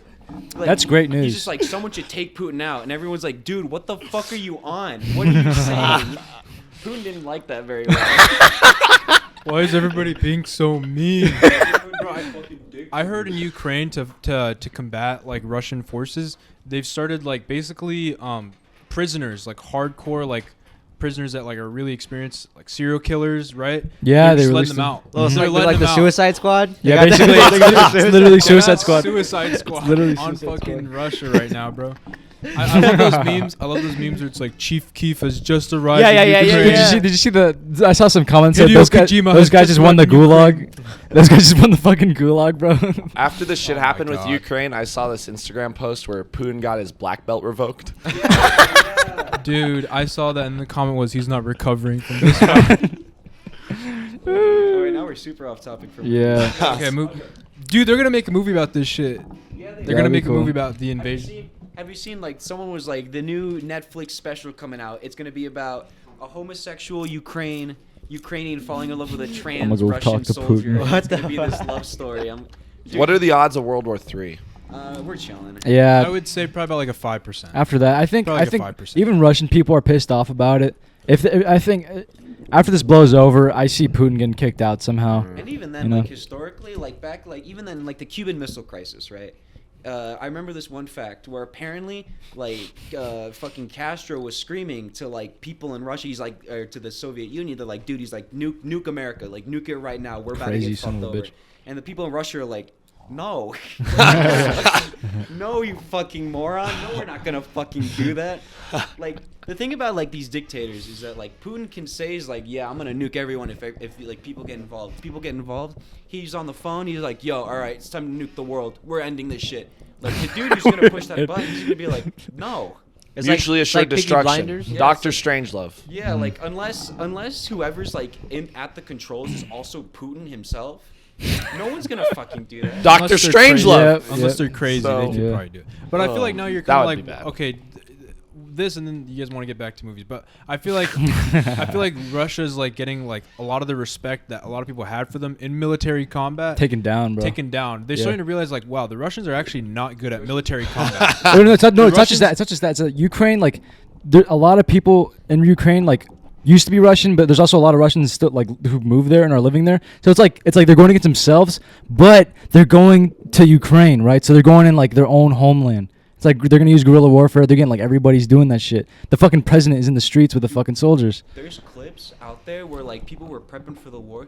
There's like hundreds of like people are like mixing like vodka and styrofoam to make Molotovs. Like, all Fuck this yeah, shit. There's dude. literally like hundreds of bottles. Oh, dude. There was this video I saw where this fucking tank was just rolling down the street. It makes this turn, like 10 dudes come out, just like fucking lobbing. just Wow. Molotovs, a fuckload, and this fucking tank is just engulfed in flames. I'm like, damn, these people aren't fucking around. I'm like, what kind of shit is this? Ukraine's But- president is cool as fuck. Yeah, he's cool as shit, He bro. was like a comedian. I saw something where He's like dancing. I saw. he was that. like a voice actor too. He did the Ukrainian voice for Paddington. really. Yeah, Wow. he did, he Yeah. did. It's interesting that they have like I don't want to say like the equivalent, but it's interesting that their president is like a celebrity. That's pretty cool. It's weird because Russia's like, yeah, Ukrainians are some bitches. No one gives a fuck about Ukraine. Now all of a sudden, all anyone gives a fuck now is just like, hey, Ukraine's pretty cool. Yeah. Like everyone's just like, yeah, those Ukrainians are pretty badass. Yeah, for real. Honestly, the way they're like, because I feel like if this shit were to happen in America, we're at war. People in Ukraine, bro, there's like civilians with like literally getting missiles shot at their like apartment complex, and they're just like they just don't give a fuck. And yeah, they're just. I feel like honestly, I feel like Russia like They fucked up majorly. It's like their downfall. They picked the wrong one. They picked the wrong one. Do you think that they're gonna be mad at like the west of like the Western countries though, that no one really stepped in or stepped up to help? Yeah, I feel like that'll be huge. I mean, have you seen the Russian stock market? Dude, did you know that the Roblox Robux is worth more than the Russian ruble? That's fucked up. You know what'd be fucking lit? Is if Ukraine turns it around and is like, okay, our turn now. We're going. And then they start gonna invading invade Russia. And they start actually clearing fucking shit out. And they start taking, like, honestly, I would be for that. Nah. Dude, China would step in. Yeah, China's some China, bitches. China. Dude, fucking. Fuck the CCP, man. For real. There's some bitches. What the Fucking. fuck's his name? Bro, I think as soon Winnie as the Pooh looking if ass. the Russian people can get No, we must Putin out, wait they this can westernize Russia. China's fucked. Then like you don't have to worry about like World War III at all. Dude, Russia's third world for like the next like 20, 30 years. Yeah, for There's real. no way they're recovering from this. Anyways, okay, we're fucking like okay. Wait. Okay. Why would a no-fly zone create like a war? What? I Did know you hear fly about zone. that? The Nah. no-fly zone? There was something where it's like they said if they make a no-fly zone sanction I'll or send the something, Cool Ranch. it like could create a war. Because they're going to start losing fuckloads of money. They're going to start losing so I'm much gonna money. put Like America? like Everybody. Oh yeah. I'm gonna put Everybody. 5 more. I gotta put 5 more minutes on this because we have like movies to talk about. You get to go to Japan. Should I just or kill what- this? What's a country you really want to visit? Yeah. Japan, Right. Russia. Anyway. I don't care. Make one. Okay. Make one up. You really want to go to New Zealand, Okay. and you get to go there, right? Your plane ticket's gonna cost $10, okay? However, you know for a fact that you're gonna fly directly over the Russia-Ukrainian war zone. Are you gonna do it? Nah. No. $10 though. I might do it just to say I did it. Yeah, unless you then I've been in a you might war not zone. be able to say that shit. I've been in a combat. Oh, that's true. I might. Well, then it's like, Did you say you've been in combat? no, I say I would want to at least be Stolen like, valor. I've been Bless in you. combat. God damn. Bless Wouldn't you. that be a reason to have a no-fly zone? Yeah, fucking war is the reason to have a no-fly zone. Think about it like this, right? So there's tensions between Russia and Ukraine. No, I thought it was like making it a no-fly zone creates a war. Yeah, but it's kind of like also the fact that you need to preemptively make the no-fly zone because it's basically saying, okay, we know that shit's like heated here, and we don't want airplanes that people might get mistake it. for wartime airplanes. So we're not gonna. It's basically saying like, okay, we know this is like a bad situation. We know it's a war now. It's admitting that like Okay. something's gonna like. It's basically admitting that tensions. That are makes high. sense. That makes sense. That's why you don't want to do that. Outside of tensions, though, like if someone claims a no-fly zone, it's almost like air real estate. And at that point, who's really to make that sort of Yeah. jurisdiction? Yo, I'm tripping. All right, so like in what's that one movie called Nightmare Before Christmas, right? So Jack Skellington is flying over fucking America, and they're shooting down a fucking sleigh, right? What the fuck? Because at that point they figured out it's not Santa Claus. Because they're like, hey, what's with these fucked up presents that they're delivering? This isn't Santa. Gun them down. Yeah, that concept's so fucking funny, bro. They're like this Santa Claus hiding out the wackest presents in history, bro. Santa's turn against like, America. there he is, and it's like, dude, there's a fucking skeleton. Imagine the in soldiers this actually sleigh. pulling the trigger, though. Who's the enemy? Santa Claus. Chris fucking Kringle, you son of a bitch. I like how we guest starred just to kind of like hijack this whole podcast. That was really fun. All right, we got it. You guys talk. Anyways, I'm gonna drop this real fast, like quick, like minute tangent. I recently rewatched both of the Sicario movies, and I have to say that the Sicario movies are unironically dope as fuck. Have you guys seen the Sicario movies? You like part I two? need You like? Okay, part two was kind of okay. Part two was good. I like what they were doing, but then like I don't like part 2. I like part 1. Part 1 is fucking part 1 was awesome. fucking amazing. All right, part 1, honest to God, part 1 has one of like my favorite 3 endings for movies Yeah. of like all time. Denis Villeneuve. What's Denis Villeneuve. Sicario about? It's like the Mexican like cartels, like it's like but like American, like the CIA or something. So basically in Sicario 1, they're like, hey, we want to go after Mexican drug lords, but we need someone to supervise so that, you know, we need to do this legally. And then they call in, who the fuck is her name? Elizabeth? Emily Blunt. They call in Emily Blunt, and they're like, all right, Emily Blunt, you're going to supervise us. Go stand in the fucking corner and turn away. And tell us, and we're doing a good job. It's literally like, it's kind of like just a movie about playing dirty, kind of. It's just, you need to watch it. Directed by Denis Villeneuve, Yeah. shot by Roger Deakins. Oh Is fuck. that one movie where they have the scene where it's like that guy's eating dinner with his family? And Okay, shut the fuck up. Okay, yeah. Fucking Johnny. I've That's just literally the ending. I've literally the I've just seen the shot of like the soldiers standing, and then there's like that orange purplish sunset, and it's like, That oh, ending it's scene is it's fucked. That beautiful. ending scene is so fucking good. Great film. Not good. Yeah. Just don't talk okay. about it. Brutal, bro. Well, I mean, if you when you have the context for the ending of the first Sicario movie, this is where we start talking in like secret code language. Like you when you know what happens, like when given context, it makes the ending so much fucking better. Okay, yeah, I didn't have any context. And come on, Benicio, come on, that was such a good. That's performance. Such a why good performance. that's why I was so frustrated with part 2 though, because it took like, I feel like the most surface level like sort of like abstraction of part 1, and it's just like an action movie almost, you know. It doesn't Yeah.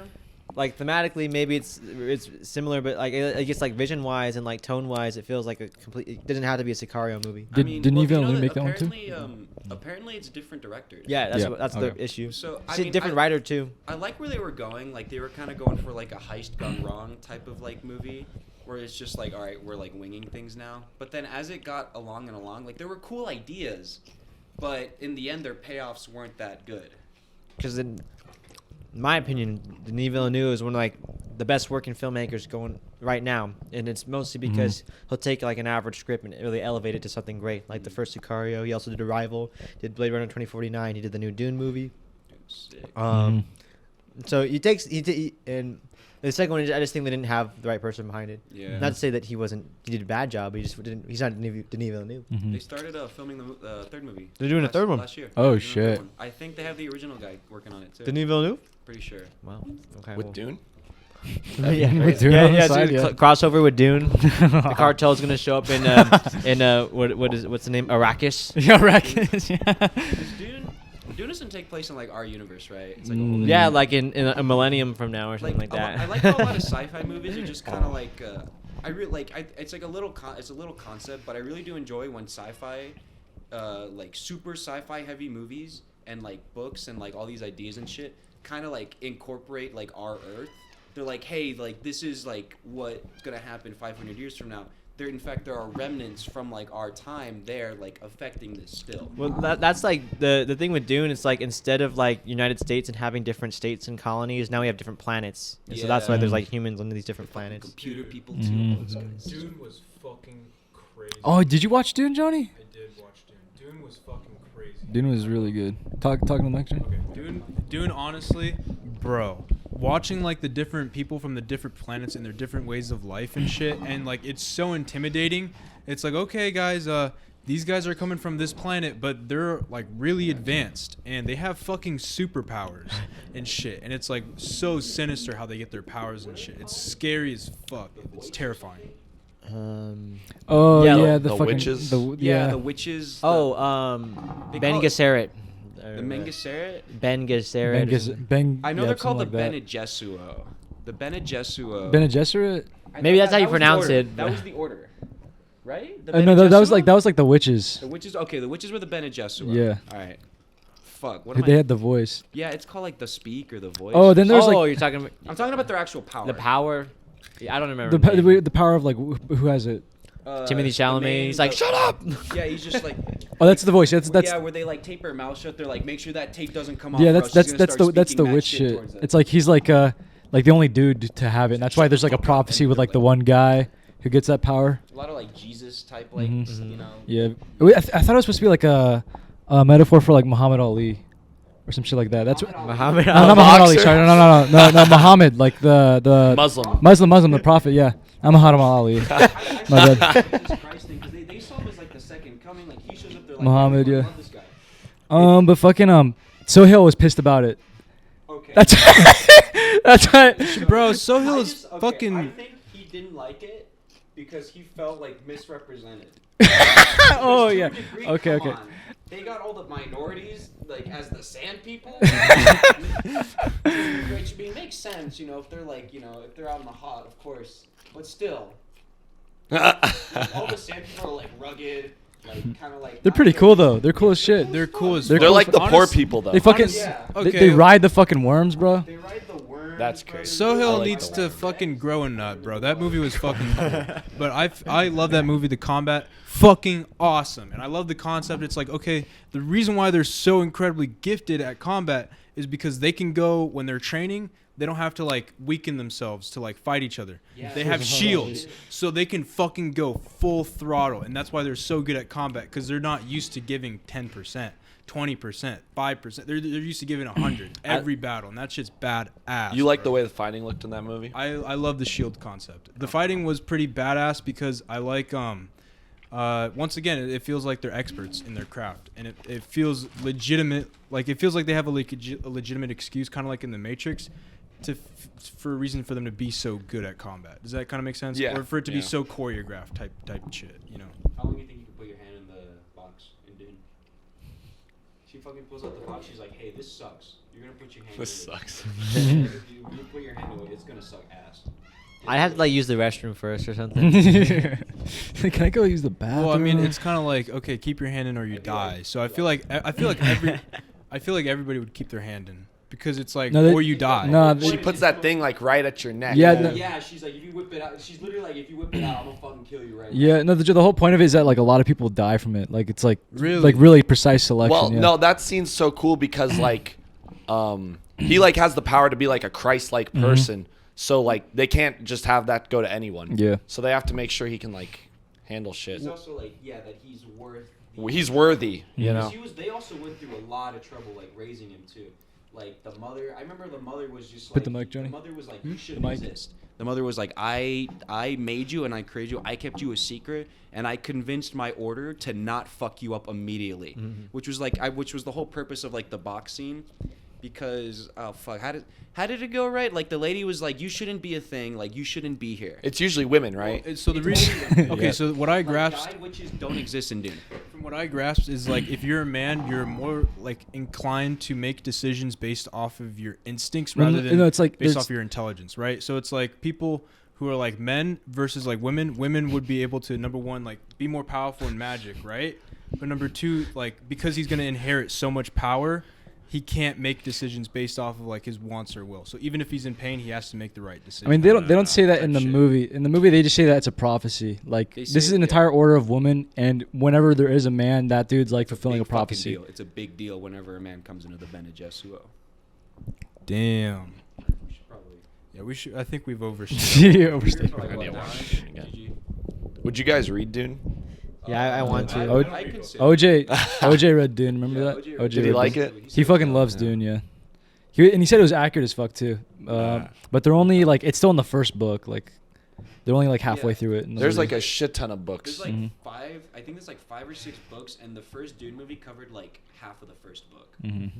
Which Well, is they're, nuts. they're having a spin-off HBO Max show, and Oh, they're trying yeah. to make it a whole universe thing. Which hopefully they don't fuck up Dune. They probably Probably will. gonna fuck Once up Denis Dune. Villeneuve leaves, they're gonna fuck it up. Yeah. Yeah. They're gonna fuck Dune up. Which hopefully not. You can only hope. Anyways, No problem, guys. Thanks for coming on. Thank you. That was awesome. you know that movie that I showed you? That you should plug that movie. You Which should one? Watch it. Fucking Psycho Gorman. Oh yeah. Oh, you can if you want to be a guest, you can just recommend that one. and we'll watch What is it? Psycho Gorman. Psycho Gorman is a movie that I watched, and it's like, you ever seen Hellraiser? Mhm. You ever seen like RoboCop? Like it's like super practical effects. Sounds like Power Like Rangers. an ancient evil. All right, so it's an ancient evil that's awakened, right? And these two kids accidentally awakened the most like worst thing, right? That they could have ever done. They basically bring Space Hitler back to life, right? And he's here to fuck shit up, okay? But however, they like find something so that they can control him. All right, it's a comedy movie Yeah, it's a Okay. comedy movie. Yeah. Okay. that doesn't take itself seriously, but also very much takes itself seriously, and how much it doesn't take itself When's seriously. it from? This shit came out like 2 years ago. Oh, okay. Okay. It was, I can't remember the name of the dude. The dude Wasn't who, he like a musician or something? oh my fucking god, I'm trying to remember about the guy who made the movie. I know the guy who made the movie, some kind of legend in practical effects, because Oh, everything's shit. practical in the movie, except for like some like laser beam shit, which, you know, laser beams don't exist in real life. Like laser blasts, lasers exist in real life, but laser To blasts you. don't. To you, yeah. You can just use a laser pointer. No, wait, laser blast. Anyways, yeah, I plug in that movie. For sure. It was a dope movie. I'll watch it again if you want. Sure. I'll show up next week if you want. Probably Next not, week, because I'm next probably week, working. or what about the week after next week? Or no, not next week. We do it like every 2 weeks. I work 11 to 7 at Lowe's next week. Oh fuck! All right, well we'll figure it out. What the fuck is Johnny doing? Alright, that was fun. Sorry we took up so Oh, you all good? You all good? All right, so we should probably hop right into one of the movies. Do you guys want to start with Genius, Hasard Balthazar, or Watership Down? What you thinking, Elijah? You guys haven't even started. No, bro. Wait, when did we join? Did we just join like the beginning? You joined like right at the beginning. What? I mean, it's actually kind of good timing because like we didn't start, but also like we're like an hour 20 minutes in. Our bad. You're all good. You're all good.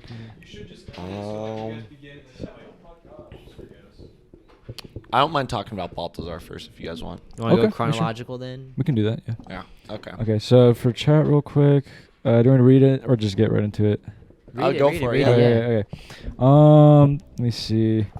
All right? So I'll start from like the top of this. What the fuck? She can't be dead. Yeah, Betty White died. I'm gonna go talk to Putin. Don't worry, guys. I got it handled. He's licking my balls and sucking my ass by morning.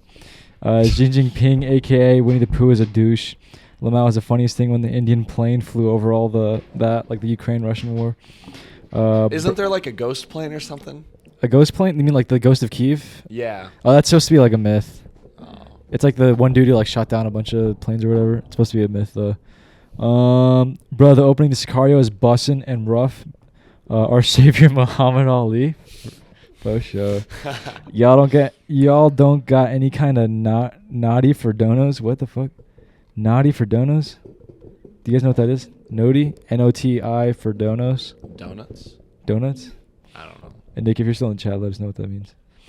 All right, well, now we're getting to Hasard Balthazar. Do you want to introduce it, Elijah? Yeah. So I guess one of the reasons I recommended this one. Oh, notifications for donos. Did you donate? Fuck, I don't think I have it set up. I used to have it set up. Did you donate? I'm sorry. If you did, that's crazy. Thank you. Hey, shout out to For real. Shout out to Nick. Shout out. Yeah, Nick. Thank He's you. used to play Xbox. He wants to come out for the podcast sometime. Yes, you did. Oh, shit. Well, thanks, Nick. Woo! Damn, thanks, bro. Fuck. He smokes a fuckload of weed on his Instagram. He just puts in a story like him smoking weed, and I'll just watch it and I'll just rate it. Dude, his like the cameras and the lighting he sets up for like his bong sessions are like pretty good. Like you should be a cinematographer. You should show us. 15 bucks. Fuck. Thank you, man. You're Hey, you're if like you ever need to Thank try you, some Nick. new weed out there. Thank you. yeah. If you come out here, Nick, Anthony, the guy sitting on the left next to the guy in the blue shirt, he gets his weed from his father, Big Buddha Farms, Big Buddha Farm. straight from California. Just wait till I fly out. Yeah, fly out here, man. We're waiting for you. We gonna sesh. Oh boy, dude. Jesus. No. I'll sesh for you. Nick. How big are the bongs? His bong's crazy. His Really? bong is actually fucking crazy. All right, but we got to start on this movie Okay. because we got a bit of a time crunch. Okay. All right, go ahead. Okay, so I'm in a French cinema class right now, Mhm. and this is like what we were watching in the third week or something. And so partially like recommending it was so that I could watch for that class, and then I wanted to see it again, and then talk about Robert Bresson with you guys. Yeah. Mhm. This wasn't the first Robert Bresson movie I saw. I saw L'Argent first, and then I saw this maybe like a year ago or so. Mhm. And I wasn't really sure what to think about it at first. I don't think I really liked it. And then time came around again, and I think the thing is, this your guys' first Bresson movie? I think so. Yeah. I think the biggest thing you notice at first is like the acting is Mhm. like really bizarre, and it doesn't even seem like they're acting. And that's something where it's kind of like if you go into it knowing that, it makes it a bit easier.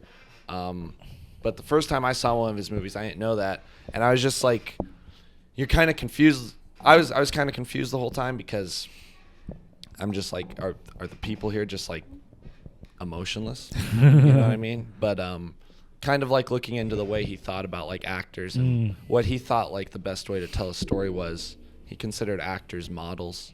Interesting. And he tried to basically essentially drain out the emotion, any type of emotion. Huh. So that way they're really just like saying the lines and being like, you kind of like stand in for them. And his whole idea with it was he felt like it was better that way because you're using your imagination. And that's kind of like more than what like the image can provide you. He didn't consider like film at the time. He thought cinema was basically staged theater.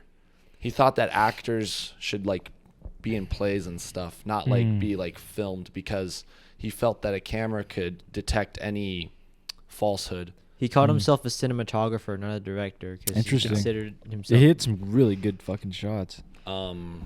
And the cinematography thing. And I also watched A Man Escaped, which I'd recommend. A Man Escaped, really cool. Is the acting similar? Yes, A Man Escaped I think works regardless. It would almost work. You don't think about the acting with A Man Escaped just because this isn't a spoiler, but like it's a prison movie, and that like seems like the way like people in a prison would be. So if you watch, I feel that's like a good first person movie because like the acting's very like there's like no acting, but it makes sense for the movie. Then if you see something else that he's done, you'd be like, okay, so that's not just like the way he made that movie, that's the way he makes movies. Right, yeah. So, I watched A Man Escaped before I watched Balthazar this time. A Man Escaped's probably my favorite one so far. Second time watching Balthazar, definitely appreciate it a little bit more. I think there's like a lot of stuff to draw from it. It's really interesting to think too about like the acting aspect of it. It was like right in the middle of when we were working on the play, and it's just interesting to see like a very famous director think of actors as like not the main point. Like not, I wouldn't say actors are the main point of a film, but like where it's like Of course you would. the actors are like what they have to give is downsized, and that's interesting to think about. Like that's like completely contrary to everything we learn in like the acting class and stuff like that.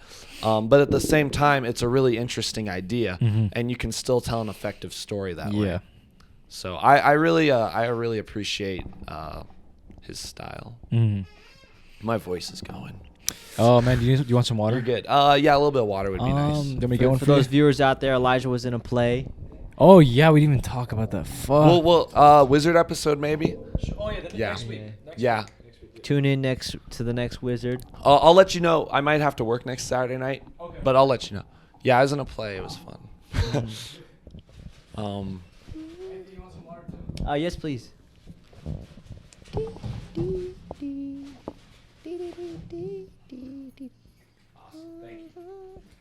Appreciate it.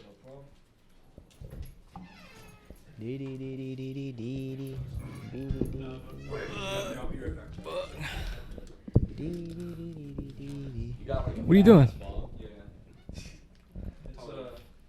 Yeah, sure. I want to see it. Real quick. I got it for free from the dispensary. Oh wow, dude, that's like Johnny's but better. Shit's big as fuck. That shit's huge. How do you get water in there? You just pour it from the top. Yeah. Holy shit, that's one good looking ball. But yeah, what did you guys think about? I actually enjoyed it. I enjoyed it. It was I think as soon as the movie started and like 10 minutes in, like okay, I kind of get like the vibe. Like I understand like what's happening here in terms of like how the direction is, and so I was really able to like get myself in that mindset. I mean, there's still like portions where it's not really the pacing, but like really just like I can see where it could lose people's attention like pretty easily. You know, like any normal person, like you really do have to be in it to watch. You really have to be paying Invested attention and to it. Invested, attentive. yeah. It's not something that it is one of those movies. I forget what professor or somebody, but it is one of those movies where you do have to be thinking while you're watching it, and it's pretty rewarding if you do that. You have to give yourself to the movie. Yeah. And I did take notice of the acting, like maybe like 40 minutes in. I was like, well, these actors really aren't like. You think at first they're not good, kind of. I was thinking I wasn't too sure what it was. I wasn't sure if it was like a direction thing or if it was just like a foreign thing. Like maybe everybody's like super.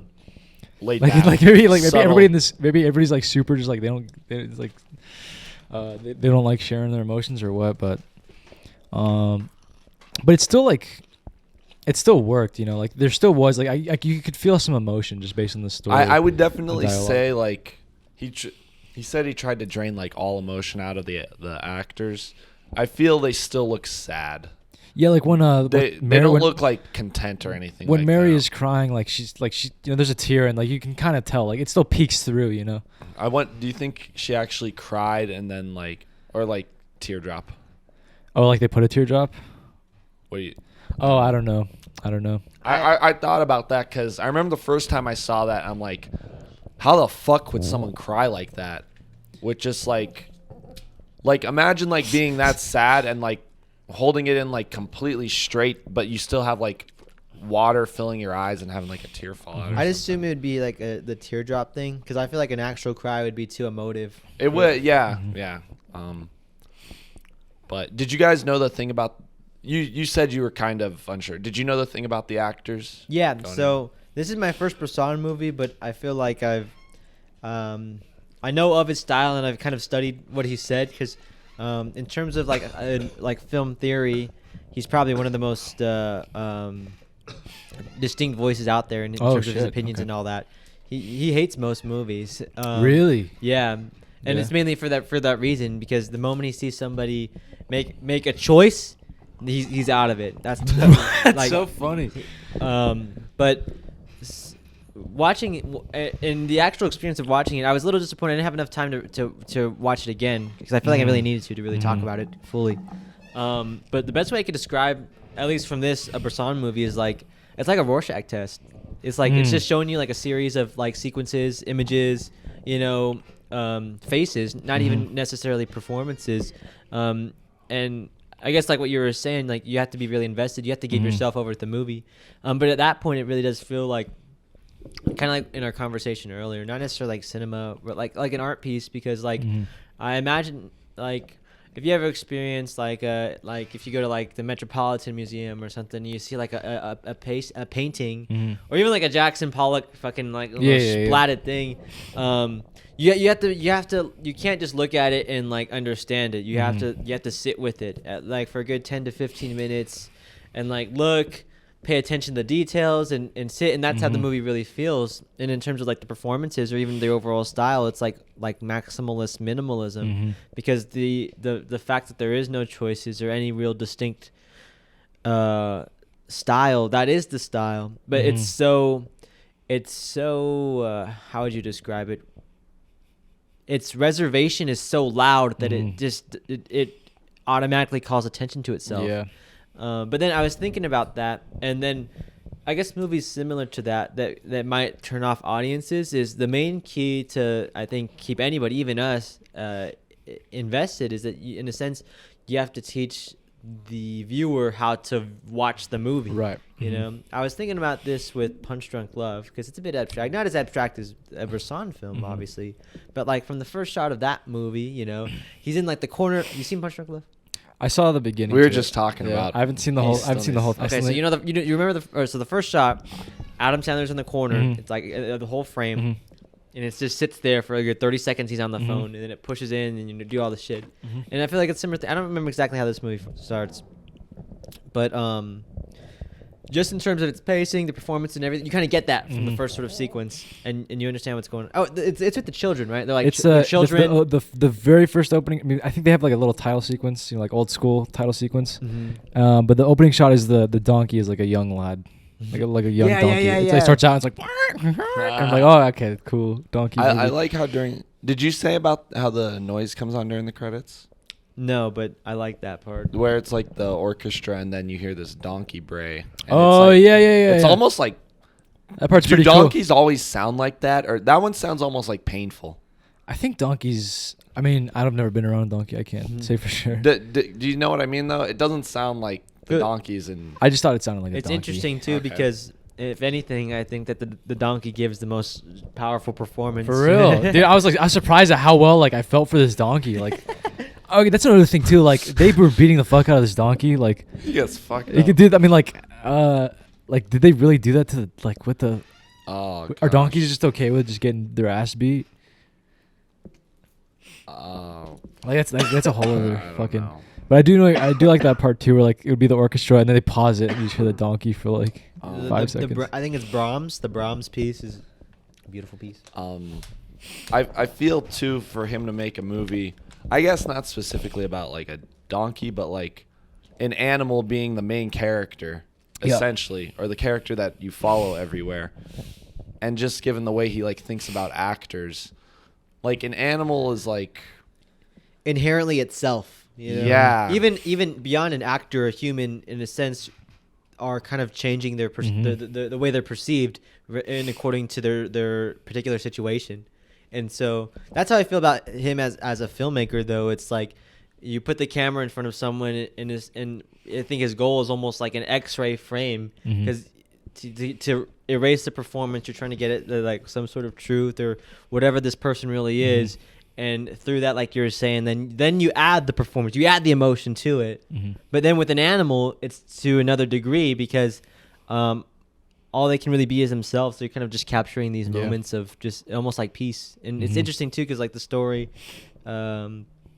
allegorically, whether it be some sort of, if the donkey's a figure for Christ or something like that, it's just interesting to see that. I actually think that we had a really good pick of films. I was watching Watership Down, and it's we have the animals. The animals, yeah. A movie that's really just from the perspective of animals, but then you have Balthazar, which is uses the animal as this sort of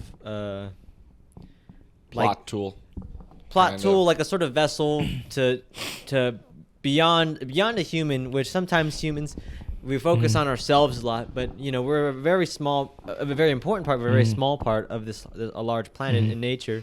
And a film that deals with almost every single emotion a person could feel. It's more about nature and the inevitability of certain things happening, And then we have Jeen-Yuhs, which is about somebody who's kind of goes against all the odds, right? To kind of bend things towards their will. Right, yeah. So I was thinking about that, but can you guys this is the time I'm going to need a recap of For sure. what fucking happened. So, by the way, Brandon said, yeah, I looked it up. There was animal abuse claims. So there was I could see that. Oh, I watched this thing, a Criterion special feature, where I guess Bronstein, his opinion on it was that it wasn't in a regular movie animal cruelty, because in a sense it's sort of it has an artistic payoff with but I don't know. And it's really hard to and that's what's so interesting about him, is beyond a filmmaker and artist, as a person, to have such strong opinions about something. Yeah. You know what I mean? To really follow through, to have a whole career like this. It'd be one thing if you just made one movie in this style. And also at that time, this was in the 60s or 60s. So 66. So right in the middle of the French New Wave, where the whole thing was about kind of reinventing what it was like to make film, to hate all of that still and do your own thing is pretty interesting. And then people still say you're great. Yeah. What a punk. So the recap. Oh, by the way, Brandon said real quick, I felt bad for Kanye when he's trying to get people to take him seriously and he's just getting ignored in the beginning. Yeah. That's to this day. Genius, for real. But recap. So the kids adopt the donkey. Yeah. The dad doesn't want to, but he still does for the kids. They want the donkey. Yeah. The boy and girl, they love each other, kind of. And then puppy love. So are those sisters? And then one of the sisters dies? I think no. So it's so it's Mary and her family, and then it's the brother and his sister. Oh, okay. So I guess the sister doesn't really matter. It's mostly the guy and the girl, and then they grow up. Balthazar is doing donkey shit. Donkey shit. Yeah. So they show Balthazar as he's separate from the family now almost. He's a slave. He's like a slave. Yeah, it's he's not with the family anymore, and then something happens. What happens? Like the thing topples over, right? The hay stack he was carrying, the bandwagon. Oh yeah. And then he goes and he escapes the people chasing him, and he goes back to the exact house where he was before. And then Mary's like, "Oh, this is fucking Balthazar." Takes him in. They start riding him around, and there's those like group of bikers. Yeah. They get the car to crash. They get and then they fucking they try to I forget exactly what happened with how why the kid took Balthazar. It's like they kind of just knew that she really liked the donkey. Like she's putting the flowers on his head. I really like that part when she's putting the flowers on the That's donkey's cool. head. That shit It's was like he's pretty getting cool. baptized or something. Mhm. They do that too. They do, baptize yeah. him, right? That's Yeah. another thing with I'll talk about that later. But so they take the donkey, and like he like ties the newspaper to the end of his tail and like lights it on fire for like seemingly no reason. It just like to show that this is just like some really Fuck like with it. just like this is like an asshole. Just like some really troublesome kid. He gets pleasure from like the pain of the donkey. Yeah, and like everybody else too. He's just all around like a. No one gives a shit Douchebag. about the. Yeah. They reminded me a lot of like Akira. Akira's like Ro- that. Sorta, and especially in like the comics and stuff like that. But fucking. So it seems like he used the donkey as like blackmail to like rape her, basically. Mm-hmm. Oh yeah, that Mhm. scene's very interesting where she's Mhm. running around him. That Oh, scene. you're heading out, Brandon. We'll see you later, man. He said Peace 99. out, Brandon. Have a See good ya, night. Oh, wait, no, Thanks not for Brandon. coming. Nick said, I'm Nick, out of here. shout out, Y'all Nick. enjoy the Thanks, rest of your Nick. night. You too, man. Hey, Can't wait till you're out appreciate here. it, Nick. Rock and roll. Later, man. Take it Um, easy. Keep getting stoned. There was one part where the like non-acting kind of like it's just too much sometimes. Like she's running around the donkey and that's all right, but then when she falls over, it's like she goes like 2 steps and doesn't even trip or True, anything. yeah. She just like And She just then falls. like the Yeah. hand comes right there and she kisses it, right? yeah, you Mm-hmm. know. But that was interesting. Mm-hmm. I like that part where she's using Balthazar to block. Mm-hmm. That part, I like that part a lot. Where it's like he's really like something there to just kind of like for her to hang on to. Mm-hmm. She's protected by him. It reminded me a lot of fucking like some Charlie Chaplin shit, but like way darker. Cause it's like Yeah. it's like you always see that scene where like the guy's chasing the girl and it's just like, oh, it's super goofy, but like in like real context, a scene like that back then would be like this dude's trying to rape her Mm-hmm. and she's trying to escape. It's like so fucking dark.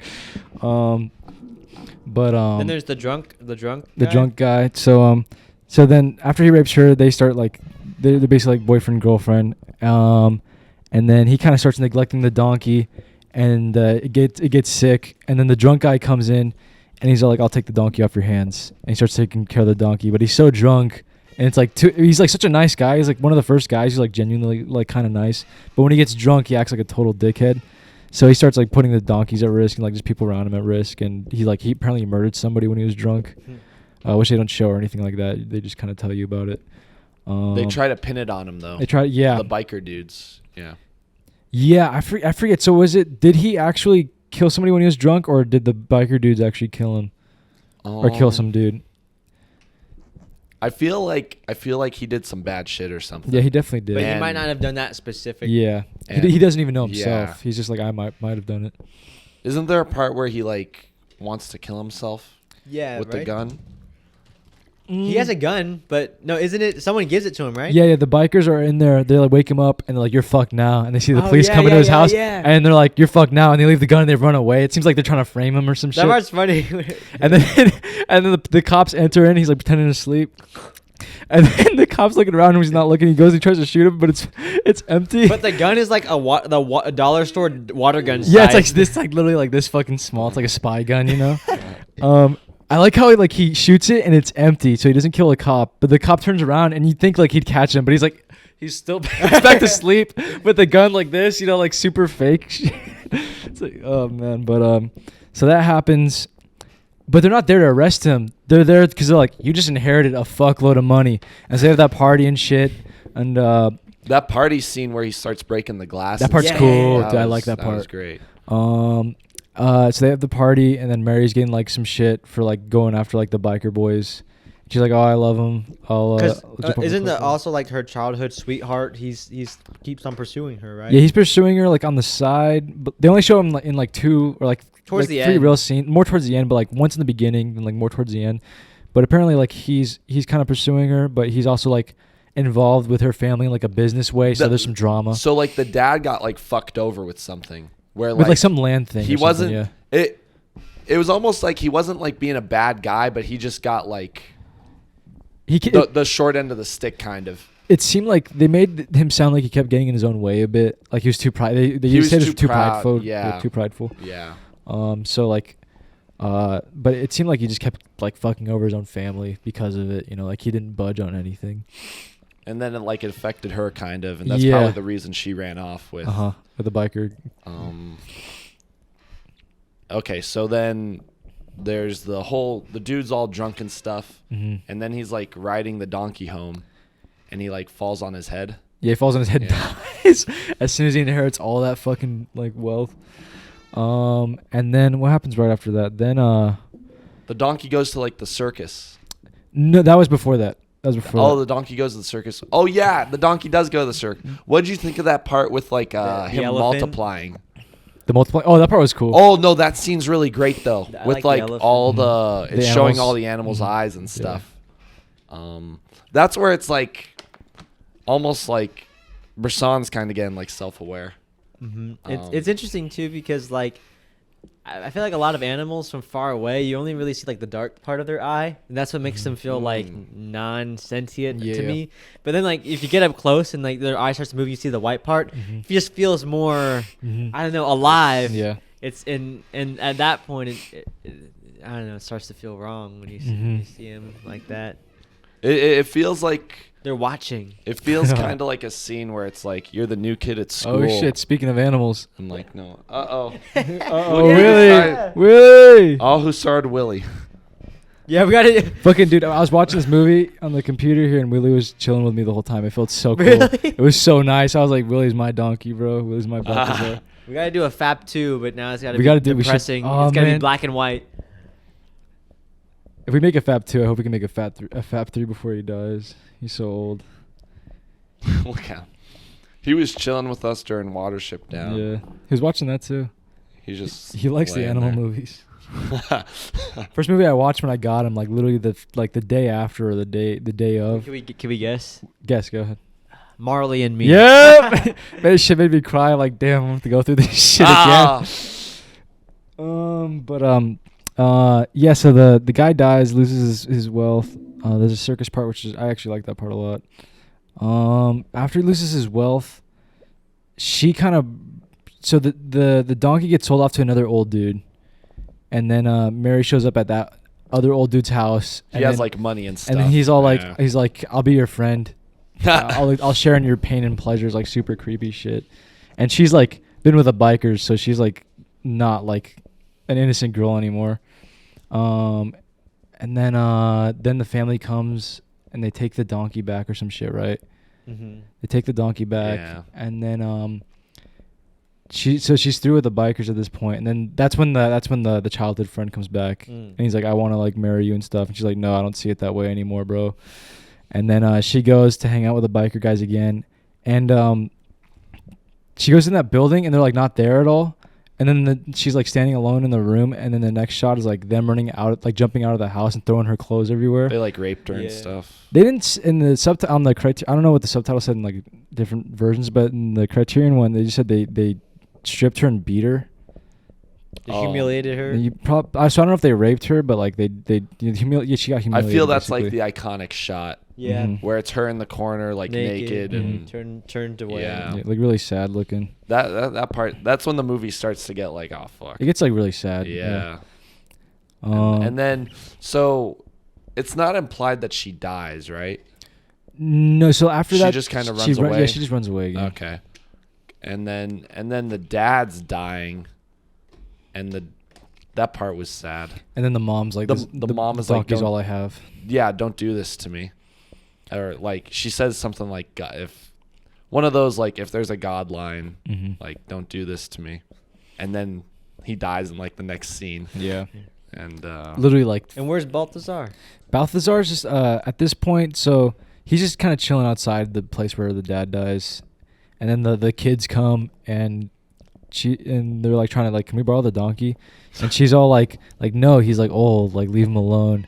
And then like the next shot is like Balthazar like carrying a bunch of like religious shit, and there's a bunch of kids going like, oh yeah, like that. He gets And then like the shot after that is like it's nighttime, and now the biker kids are back, and they take him and like load him up with all that shit, with like perfume, stockings, and like some gold. They put like a saddle on him, and they put like a bunch of shit in the saddle, and they're like taking him through the night, like up this hill and like hitting him, you know, to make him like walk because he's like old and tired. And they get to the top of this hill, and they hear gunshots, and they fucking run away and leave the donkey there.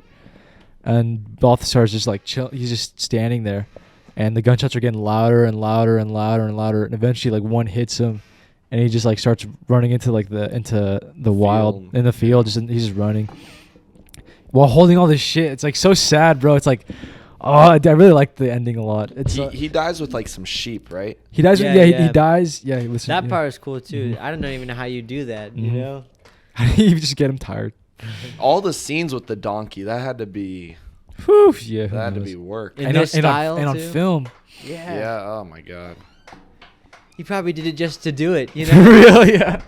I wonder how long it took him. I was talking with Tyler Kirkpatrick about this joke, but there's like this thing where Robert Bresson said he was gonna shoot like Noah's Ark, so he gets all the animals into the ark, and then it's a big like massive shot, and then he's like, "You realize I'm just gonna shoot the feet, right?" Yeah. I feel like that applies more in like A Man Escaped, Mhm. but like he'll focus on not like huge stuff, Mhm. if you know what I mean. Like the scene with Mary and the biker guy in the car. It's just like his hand on her shoulder, you know, and then he reaches, and then the crying thing. Mhm. Just like small move. It's almost like a synecdoche type of thing, where it's like this, like a hand, a foot, something, and it's like implying a part of the whole type of thing. I like how he framed his shots a lot too. Like there's some really just like very center. very center. There's like some cool stuff, like stuff that he used to frame it too. Like there's one part towards the beginning where the biker kids are like sneaking up towards the house to get the donkey, and it's just like just simple shit. Like he'll have like a tree, like a tree stump, like go down right the middle of the fucking frame, or like he'll frame a lot of stuff through like fences and stuff. It's just really really cool stuff. But one thing I was thinking about, and I looked it up like mid movie.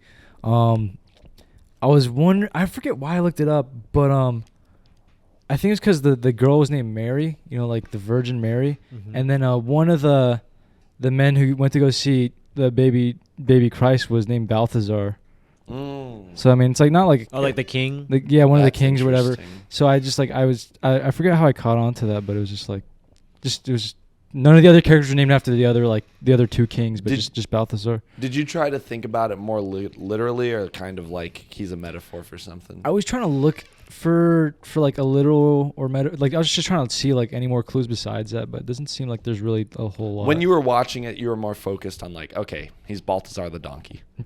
So I mean, it was a little bit of like everything. I was Well, I was taking it as it came and trying to see if there's any more pieces. It felt more like, or because I knew that like Bresson is like a Catholic, and like it's like a really big part of like his films and stuff like that. And so I kind of looked at it through that lens, and it felt like at least in the Catholic form of Christianity, it very is much about like penance and repenting. You know, you have the confessions and. And it's very guilt driven, and so when I think about Balthazar coming in and out of their lives, it felt almost like faith, and how it's not necessarily convenient, but it feels very much like through fate that it seems you seem to fall back into the like grasp of faith, and trying to find some sort of meaning. You know, it seems like everyone is, regardless of religion or not. It seems like, and I've been thinking about that a lot recently too, in terms of religion. It's like, regardless if you believe it or not, it gives you some sort of structure to base your life off of, right?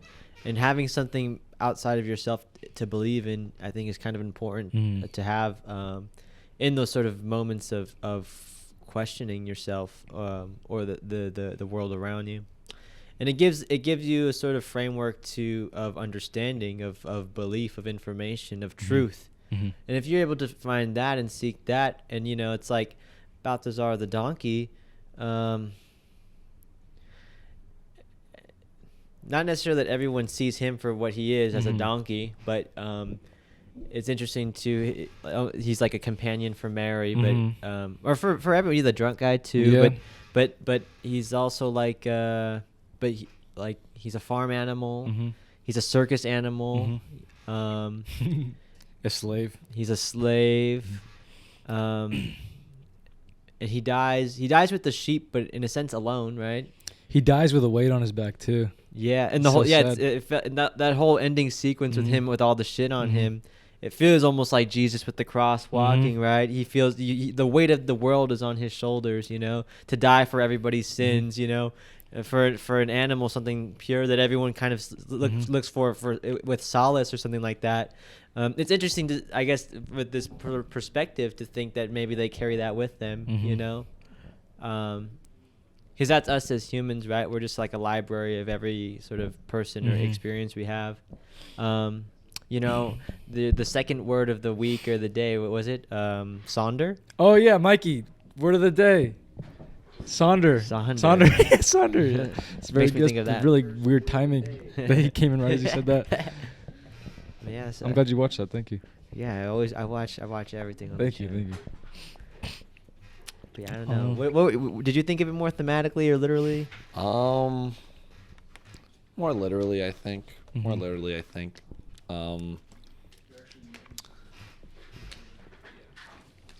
With his movies, there's all with the ones I've seen, or especially this one and L'Argent, A Man Escaped is more like.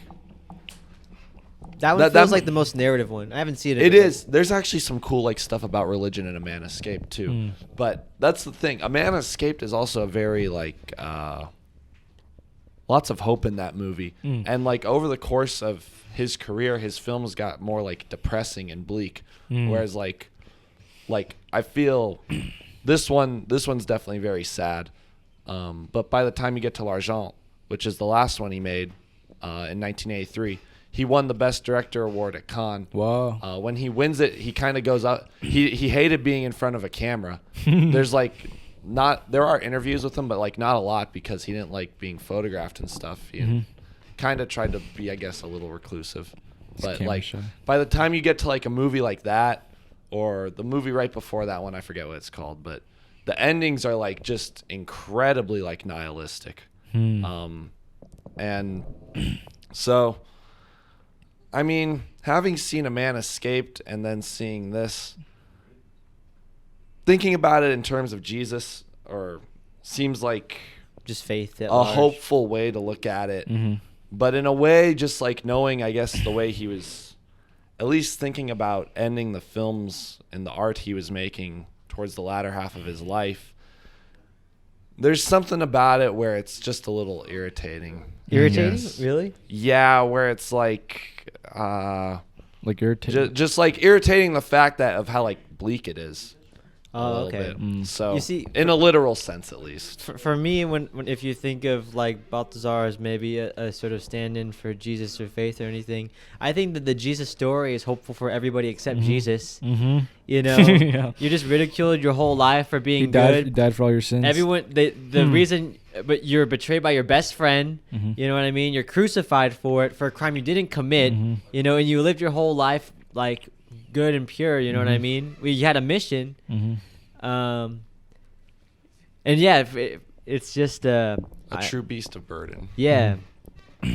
But then it's like in a sense, like we need people like that. Someone needs to take the hit for everybody, right?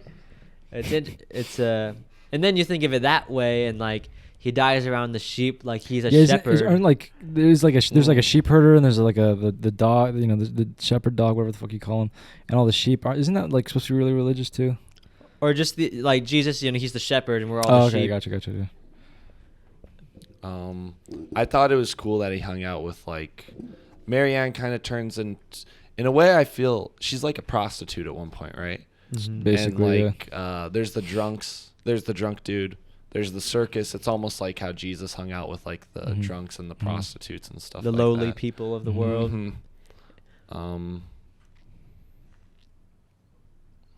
the biker too. Yeah, the bikers. Mm-hmm.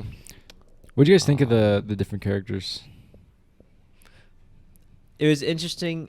Like in terms of like the contemporary. I don't know what the word would be, like the contemporariness of the '60s to have like a greaser with the fucking leather jacket and shit. That was kind of funny. It was really cool that it was supposed to take place in the '60s.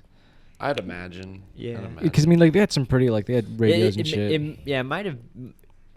I don't know, because like the way besides the greaser guy, everyone else it almost looked like it could have taken place any time earlier. Pretty much, yeah. Like that's one thing that I thought was pretty interesting, like pretty cool, was how it was like they had some like advanced stuff, but it like seeing like a donkey in a carriage is like that's like some 1800s shit. You know? You don't see an animal in the street. No, really. fuck no. His movies like demand you to like watch them again, I feel, because it's all about like the subtext.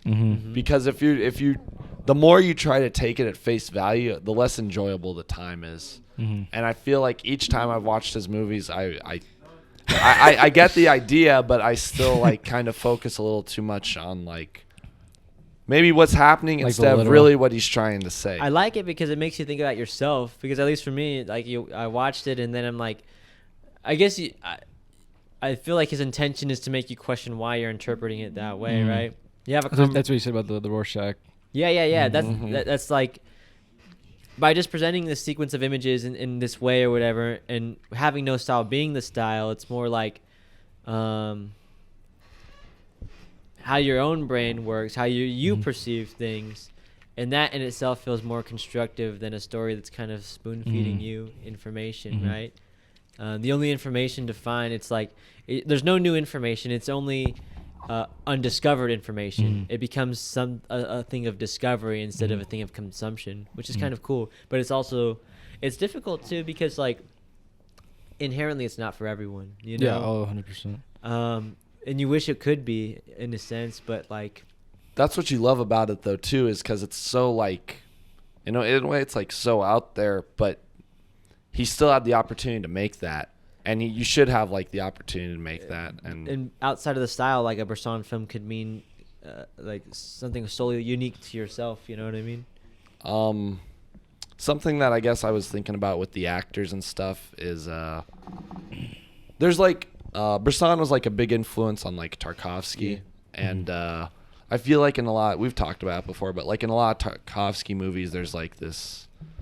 You said it once, and I like steal it every time. So like esoteric dialogue, you know, where like people are talking about like philosophy and theory and all this type of stuff. Life. Yeah, you know, and it's good stuff, but a lot to take in. And with like Bresson movies, like there's definitely like some stuff in their dialogue, like spirituality and stuff like that. But I feel when there's this big emphasis on not necessarily the way someone's feeling about something, kind of just like depicting the actions that person is doing, it's making you really think about,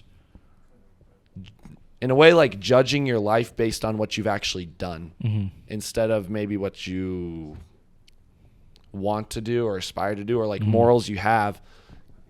It's like what you actually did is what matters. You know what I mean? It doesn't matter what your intentions were or like what you thought you were doing. Kind of, because it makes me think about that, because regardless of the way like the characters felt or stuff, you learn about them through what they're doing. You know what I mean? That's a good point. That's I thought you were gonna go on. I was, but but yeah, that Anthony look. It's kind of like I'm like tripping on it a little bit. I'm tripping balls. But like I off this Modelo. I feel I heard him say something like that, where it's like you learn who the character is kind of like through what they're saying, but also just like the certain the actions that you see them do. I guess what it made me think about is like what it encourages is action, because I think in most like societies or places you grow up to think before you act, but really that in itself is like a sort of you're demolishing the actual feeling that had been that stirred up the like if the feeling is like the coal to put in the furnace to actually make an action, to think about it is like to put it through a filter so that you're not even getting really any of the heat, you know. So it's still it's cold. While maybe like in a Bronstein film, the fact that like they're not like thinking or feeling, like you just see what they do. Just feels like that. It's pure expression. It's almost like deriving like when you just word vomit something on a piece of paper, or you just like sort of like mumble a melody into like your phone or something like that. It's regardless of interpretation, it's expression. Because I think a lot of times expression has to go with like the sort of asterisk of interpretation, because inherently when you try to express yourself, it's usually not just to yourself, it's to other people, right? It's to put something in you out there. But really that is like a process that takes a long time, almost a lifetime to really perfect. And really, I think a lot of people get lost in the idea of interpretation when maybe you got to be really obsessed with expression. You know, this is interesting. A little bit of a side chat, but not really. So I went to California this weekend, and my uncle, he's a real Gen X guy. He's born Sweet. and he was he has 3 older sisters, all born in Colombia, and he was the first one born here, Southern California. Oh shit. So he went to high school like in the 70s in California. You know what I mean? Like a real fast times at Ridgemont High type of dude. Licorice pizza. He talked about the gas crisis. He hasn't even seen that fucking movie. I'm like, oh, he was telling me it was like that. Like people, you don't know if you're gonna make it to the gas station. He said that back in the day, the way they would decide if you could go to the gas station was based on the last number of your license plate. Either it was an even day or an odd day. So if it ended on an even number, then you could go to the gas station, or an odd number, you could go on a certain day. During the oil crisis? Yeah, during the oil crisis. Wow. Jesus. But so back in the day, you know, he's doing a lot of, smoking and all that shit, but he got really into heavy metal. And he's a real big metal guy. But he took me to his room, and he probably has at least a good, like, 2,000 hours worth of just riffs, guitar riffs. Wow. He just writes all the time Holy and shit like shit. that. And it's like, but I think he, now he's like in his mid 50s, and you start that when you're our age, and you think it'll go somewhere, But I think his issue is he never finished anything. It just keeps on writing. But it's like, I respected that, because I think to one person who might write 100 hours worth of tapes, one might just make one tape and finish that and whatnot. But it's all just. It's like the iceberg thing. You people see 10% of what you actually do. Yeah. So that's cool. That's actually badass as fuck. That was the interpretation and expression thing. I liked with what you were saying about that. It made me think of, on the edit video you did, you put the end of Yandi on there, and you wrote this like little thing about context, and it made me think about how like film is like incredibly like, I mean like. You read a book, you watch a play, you listen to music. It is like very context driven, but in a way it's like almost like, okay, in the third act of a film, you're showing the way someone's reactions are to like having experienced what they experienced in like the first 2 acts. And it's like almost, it's supposed to give you sympathy for that person and understand why they're doing what they're doing. And I feel that's the way most people like watch movies. That makes sense, but experience life. This is like a different way to think about it. It feels very like cynical. His films feel very cynical. Or I would say not cynical, clinical. Like I'd say What cynical. do you mean? Like the characters are motivated by like pure self-interest. Oh, okay. I see what you mean. Yeah, all the characters are pretty much like that. Kind of narcissistic. Except for like the mom kind. I mean, you don't really get to see her too But much. I feel in a way too, it's like a lot of characters are, and then like the characters that aren't are fucked over. Yeah. Just because they're not like that. Right. Like the mom, she like cares about her family, and because all these people are doing these things that in a way like aren't in the best interest of like themselves personally, or in the best interest of like others, it like fucks over the people who do have like an invested interest in others. And then that ultimately makes more people more cynical in general, because they get fucked over by something because someone was selfish, this or that, and they're like, I'm not going to have that happen again. So it like makes you cold and makes you more motivated by like, okay, everything I'm gonna do for myself. And then you cause somebody else to have that same sort of. And then I feeling. think about that now, and it's like maybe Bresson was like, that's what he's trying to tell you, kind of. It's not like he got more.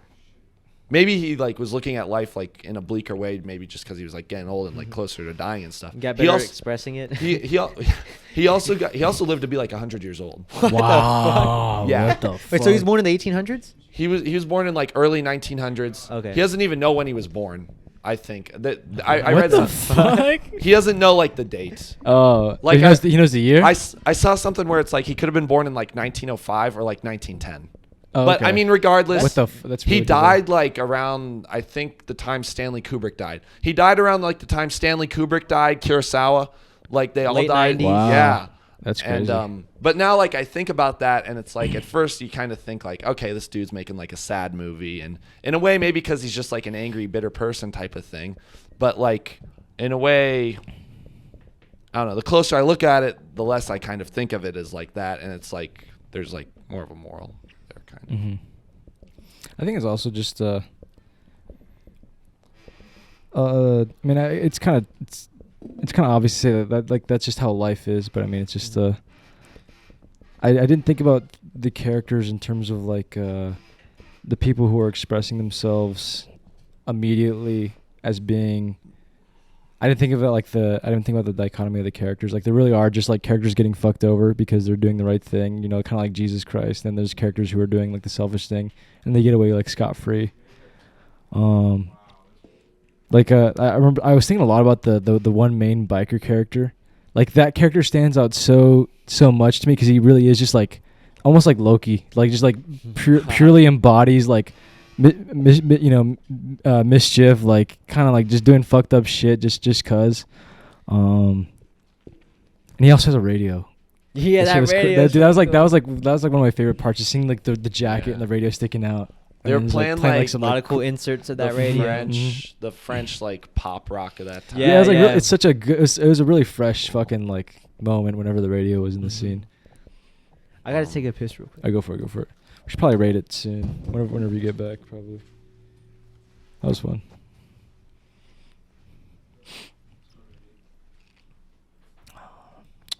I'm gonna go after Anthony goes. I think. Oh, okay, for sure.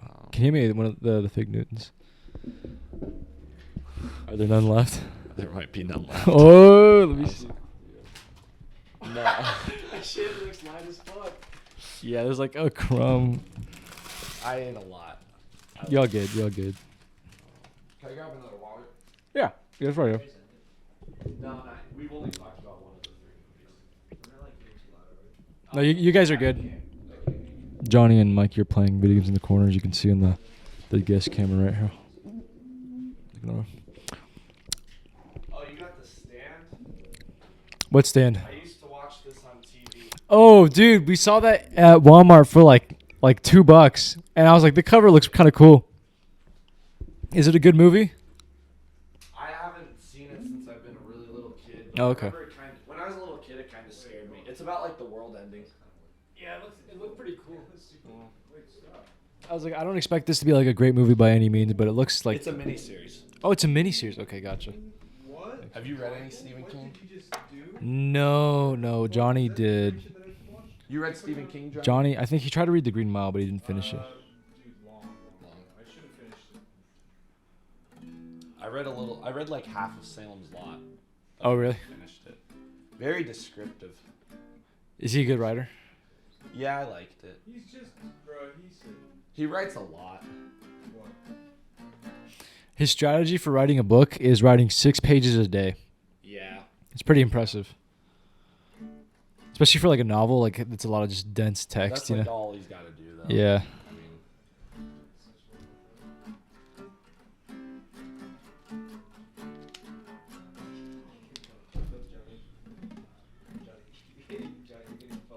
I'm wondering what do you think you're gonna rate this movie? You still died, Michael? I'm thinking about it ahead of time. That seems appropriate. Yeah. I'll give it. I already know what I'm gonna give it. like an 8 or something. An 8? Yeah. It's good. It's definitely something where it's each time I see it, I think about it, learn more about it, and I think I'm gonna watch it again. Yeah. Oh, there's one more thing I do want to say about it though, and like relating it to UNLV. Uh huh. So I'll wait. Oh, I gotcha. Something where it's like it's a good reason that like, regardless of how people think about the movie, it's like we should be watching it. Yeah, I agree. We should be watching. Yeah. It. Kids at UNLV should be watching it. All right, let me go really fast.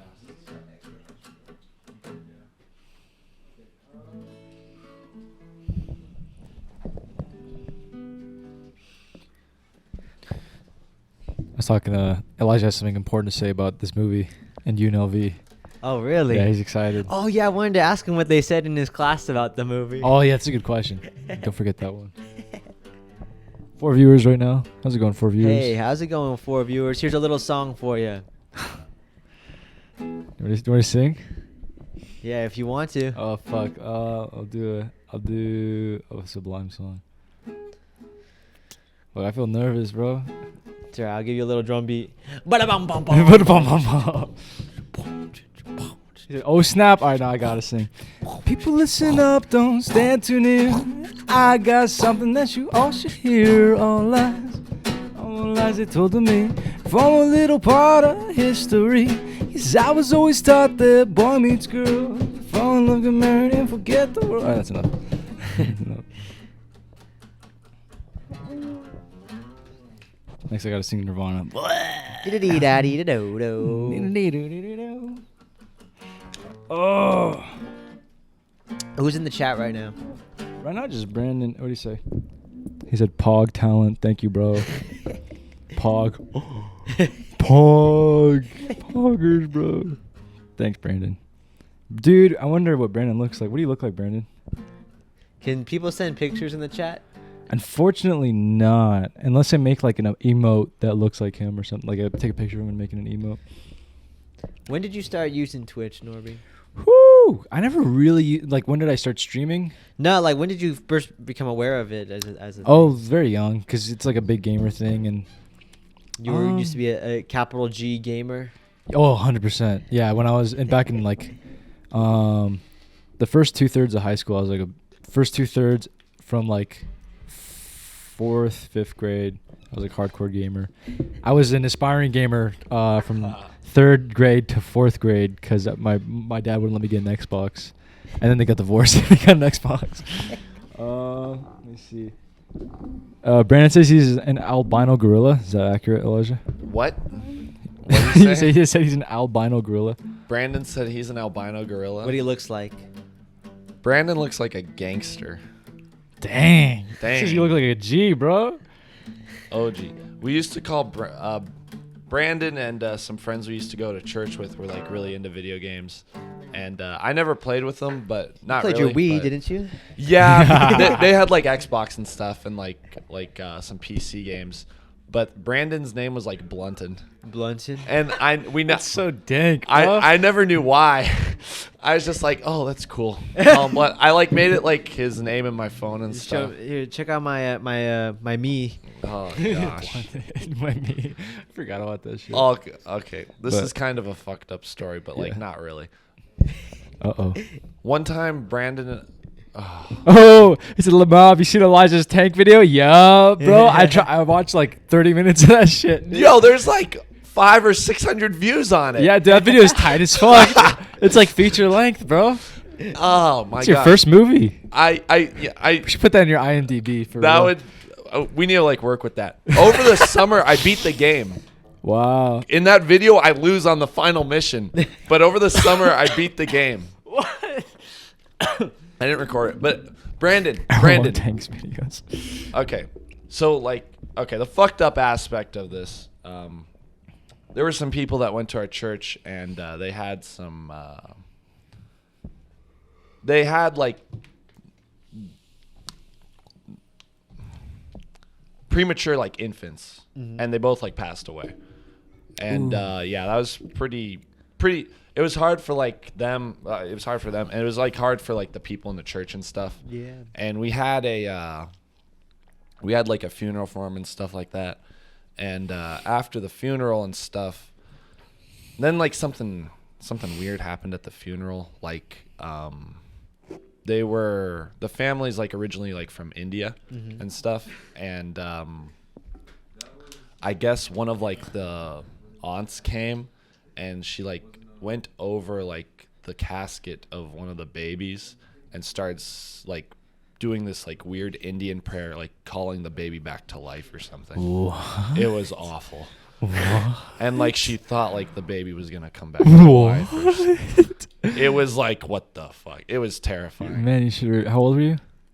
As a freshman in high school. You could have recorded that.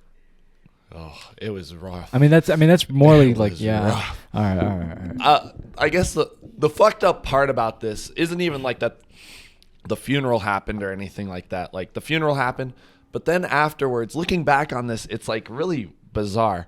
There was essentially a party. What? We had like a party at like one of the people's house, like the Lekowitzes, good friends of Brandon and ours.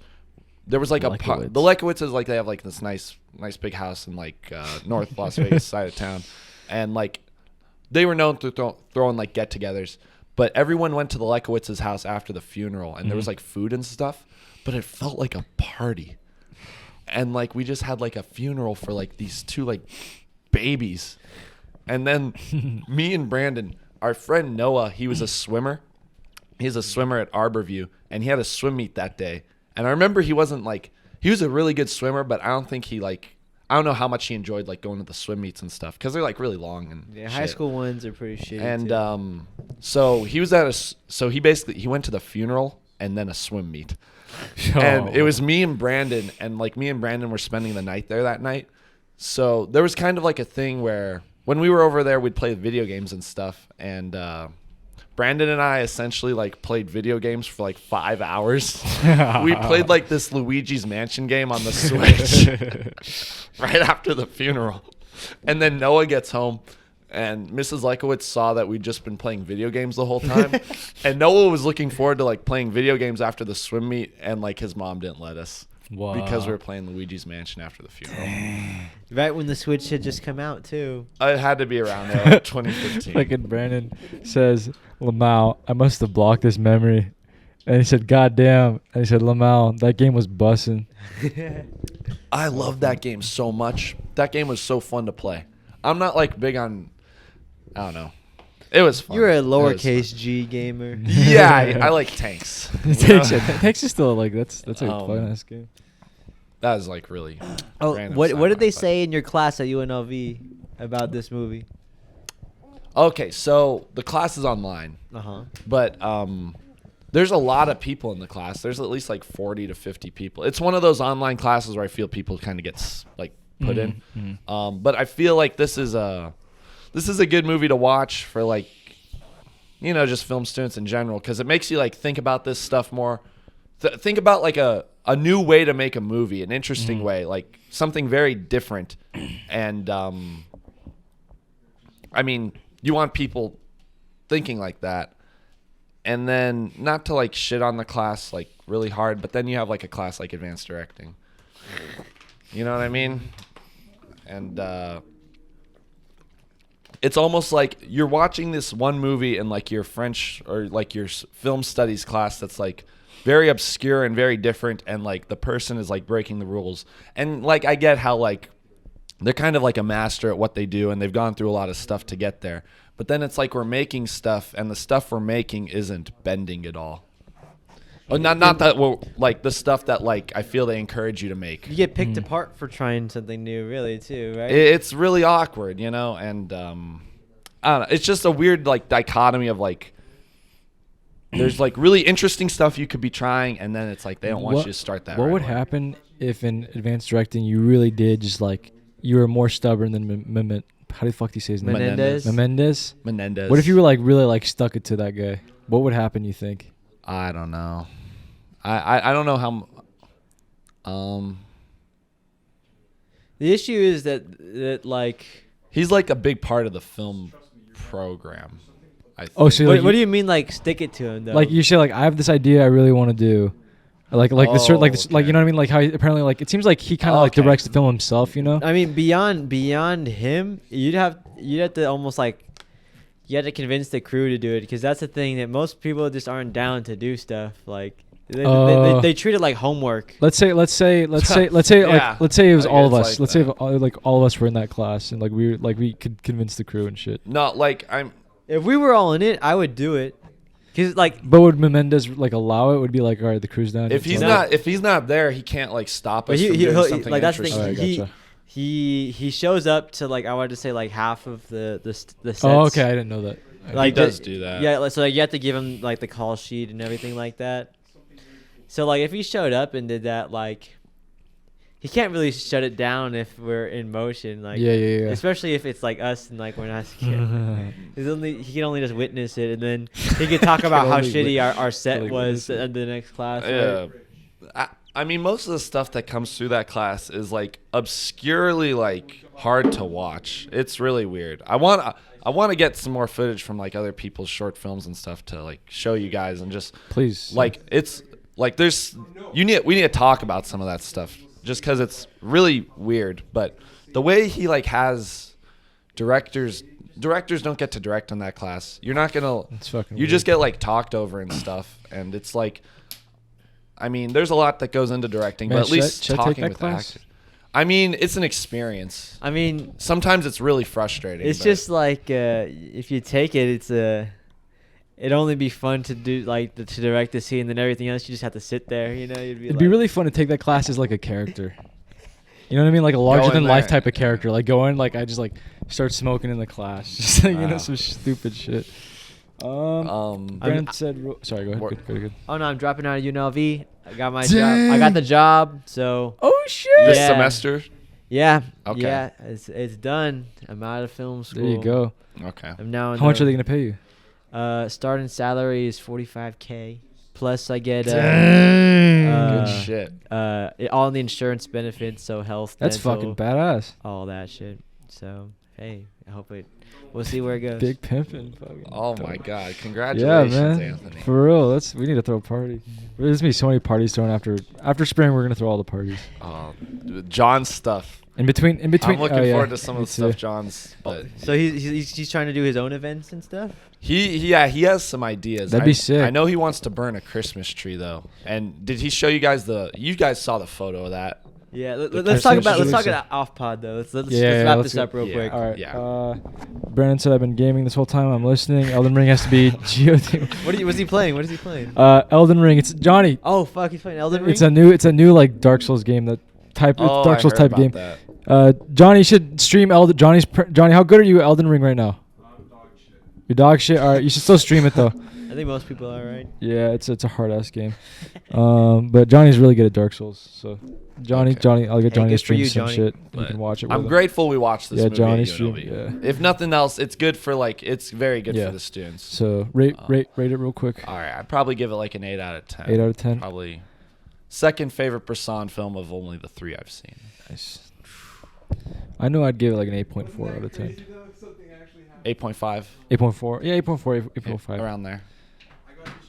I enjoyed It It was useful. Yeah, I enjoyed it a lot too.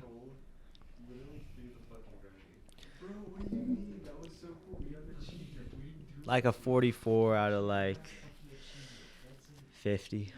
That's pretty good. That's really good. Nice. I wanted to ask Elwood how many bubbles he was going to give the play. Ah, you should. I'll get him. I'll get him. Shoulda, with woulda, that. coulda. But 44 out of 50. That's pretty good. That's pretty good. So what next? Watership down. or Watership Genius? down. You go right animal to animal. Okay, so Watership Down. I first watched this movie in high school when I was like, I want to say 14 or 15. Just because like I heard some shit about it on YouTube or some shit like, oh, super disturbing childhood movie. But as I started watching it, I just like instantly connected with it because as a kid, my mom made us watch a bunch of like British cartoons, like not even like real like TV cartoons. It was like these DVDs of like fucking like Peter Rabbit, like the fucking Toad. Peter, you watch Peter Rabbit? I watched Peter. My mom made us watch like a few Peter Rabbit things, but it was like when I was a kid, it was like we would rewatch DVDs all the time. So like we watched the fuck out of Peter Rabbit, or like and they had a bunch of like short like stories of just like in that like really British countryside style where it's like everybody's wearing suspenders and like lots of grass and flowers, Like and, in the hills and shit. Shire. The Shire, like it all looked like that. Like this is one about like these two pig brothers, That shit fucked me up, dude. But I watched that shit a lot as a kid, so I watched this. I'm like, this is like, I feel like I was watching at like 3 a.m. too. I was supposed to go to like school the next day. I'm like, I'm gonna watch this movie. And I finished it at like, it was like 3 or 4. It was like 6 a.m. or like 5. I was about to go to school when I finished the movie, but it was totally worth it. I was like, this blew my mind. I think I was just super sleep deprived. Did you tell Mikey about it when you saw it? I don't think I did. I just kept it to myself because it was like because I knew it was just like, this is like such a movie. I feel like only I could really understand when watching it. You felt heard. You felt seen. I felt super like, it just felt like such a, like everything I remember about like childhood in terms of like those movies that I watched, like wrapped up into one, and I really liked it that way. And also just like the music I was listening to at the time. I was listening to a lot of like 60s stuff, like Garfunkel and stuff. So I listened to that song a few times, Bright Eyes. And I also really like the soundtrack a lot, like the orchestral stuff. I listened to it not as much to this day, but like back then I would listen to it like pretty frequently. I have the book. I still haven't read it though. Where does this rank for you among animated films? Ooh, fuck. Recently, not really at like number 1 anymore. In terms of just like, I really enjoy the story. That's like, there's a lot of stuff with the guy who wrote the book. He basically, he was a World War II vet, so he took a lot of experiences he had as in the war and put it in this movie. So like a lot of the characters are based on real people he knew. Like the dude, the Hazel, like the leader bunny. Like he's not like the most useful like anything in particular, but like being a leader. That's one thing I really liked about the movie was like how it shows you like a really good leader, like not somebody who's like the fastest runner, like the best thinker, like, you know, the wittiest or anything like that, but like he's really good at like understanding people's talents and then like and knowing when they need to shine and uses them like properly and stuff. So like I thought that was like good to understand as a teenager, like, especially wanting to be like a director and stuff. Like being a director and being the most talented at anything besides having a vision and knowing people, you know. Knowing what people can do. Exactly, knowing what people can do, being familiar with them, like knowing where to let them shine and let them use their talents and have their spotlight and stuff like that. And also there's a lot of like biblical stuff that, I mean, I've read a lot about this fucking movie. You read the book too, right? No, just a lot of interviews about it. But yeah, it's supposed to be like a child, like technically like a children movie, but it's definitely more of like a like coming into middle school type of movie or like exiting elementary school type of movie.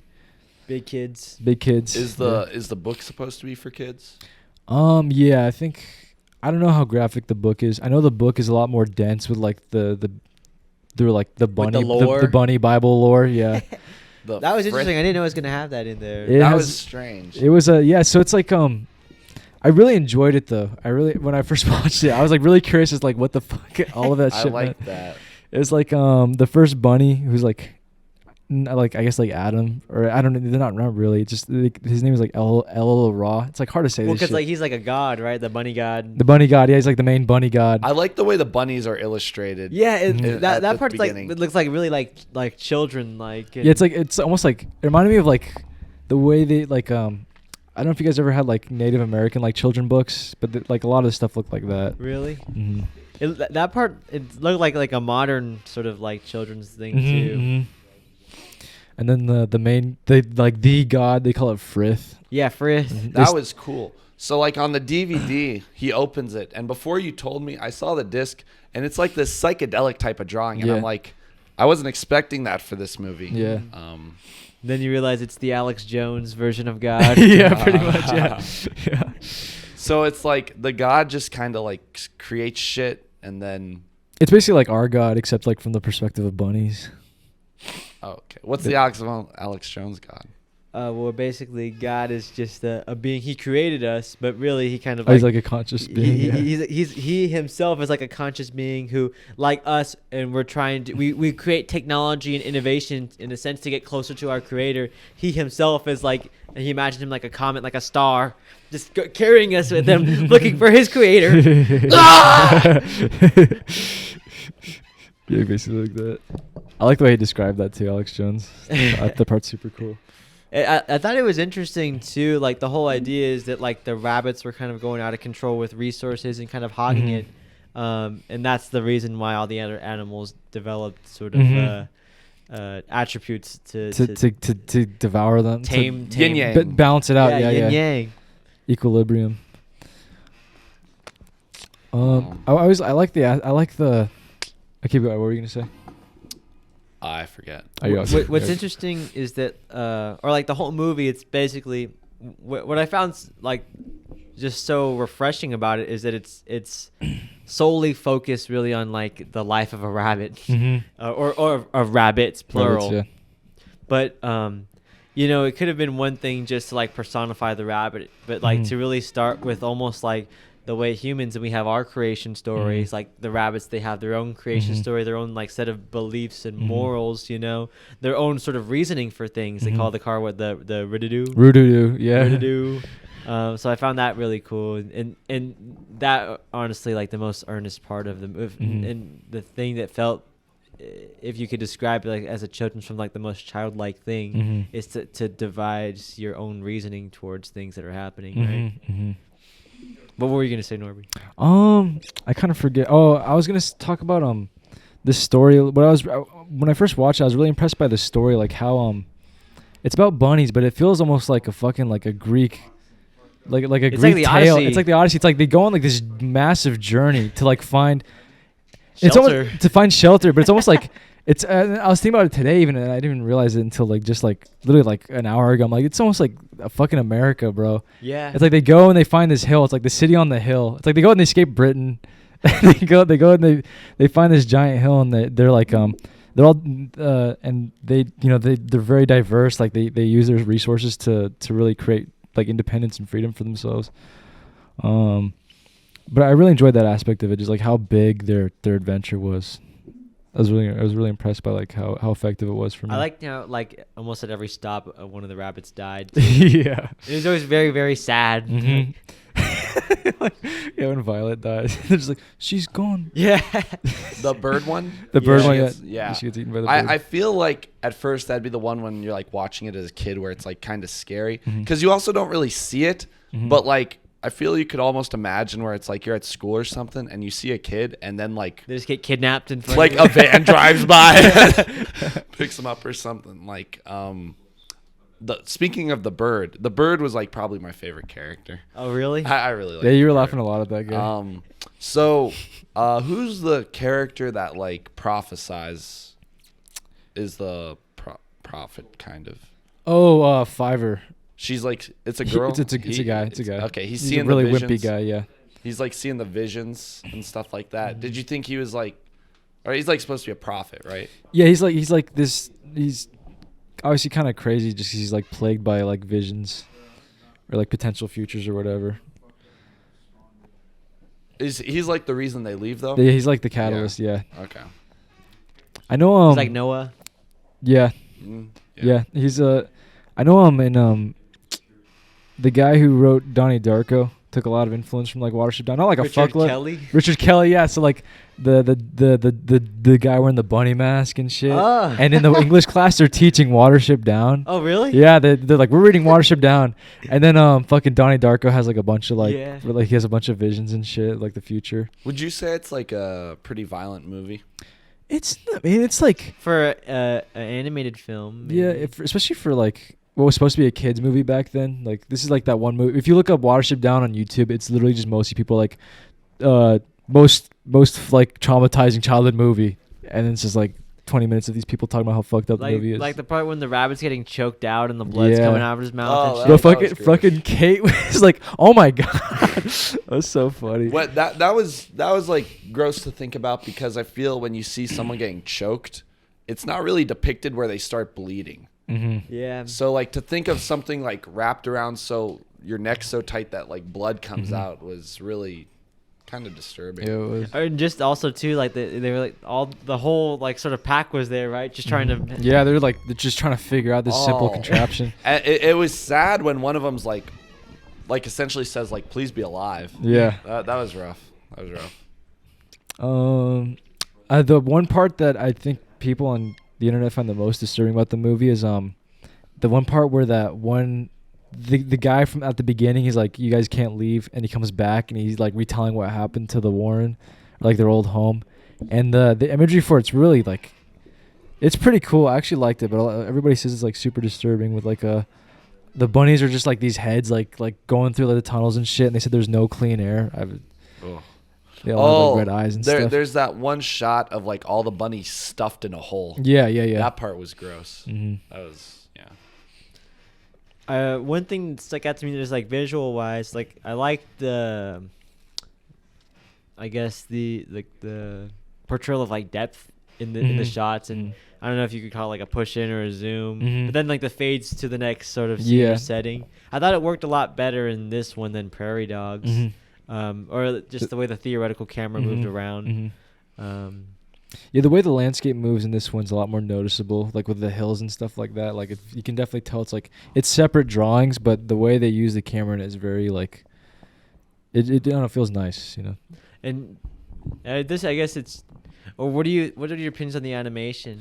It's definitely dated by this point for sure, but it's still like the backgrounds are drawn very well, like all the the stuff that doesn't need to be animated so much. I liked how it's like watercolor-esque. Like It's not even like gay watercolors either. It's like really well done, like really detailed. Like this is like some serious like 70s shit where like everything has like some serious like attention to detail. It's not some like really digital watercolor, you know. It's like stupid. But the animation for the bunnies is like it's, you know, it gets a job done. Like nothing feels like a mistake for sure. It's one of like the first shots after the prologue. It's like the eye. It's like a super detailed, and then it blinks because at first it just feels like a painting almost. Like I remember when I saw that. I remember literally thinking about this the first time I watched the movie. I was like, "Damn, the bunnies look super detailed." Yeah, the whole movie's gonna be like that. Yeah, and then it cuts out. I'm like, "Oh no, there's it's like all right, they're just like cartoonish now." Brandon said, "What was up with the weird bunnies luring them into their creepy abode?" The bird was the best part. Yeah. There's like I like that part. He's like, I have a bad feeling about this. They just leave. Fuck it.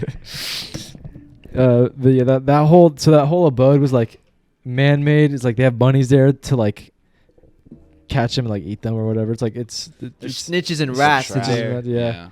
And it has like that one like really like flamboyant bunny. he doesn't like run like a bunny. He like frolics. The floppy ass ears, bro. I was watching something with a director who he said that like it all sort of clicked together in making the movie, where he realized he didn't have to direct the actors, he had to direct the animators, and then it all just kind of fit because I guess he never really thought of it that way. I guess it makes sense, but I guess to really just put it into words, right? It's like, I think that's what's cool about that's what I always thought was cool about animation, is that like in a sense it's more like alchemy, where you can really get the fine details of whatever you see or what you want, because when you work on a live action film, there's just so many, just like it feels more like, how would you describe it, like gambling, like physics or something, where you're just waiting for the proper sort of things to align at the right time while you're filming, you know, to capture magic, where an animated piece feels more constructed, more crafted. Yeah, it's definitely like, if you can imagine it, you can literally like create it by hand, or so nowadays more computer. design. Yeah. But that's the thing about it, that why I always appreciate hand-drawn animation is that it's like a real craft. At a certain point, like I can understand the freedom and like liberty that technology, like a computer animated opportunities, but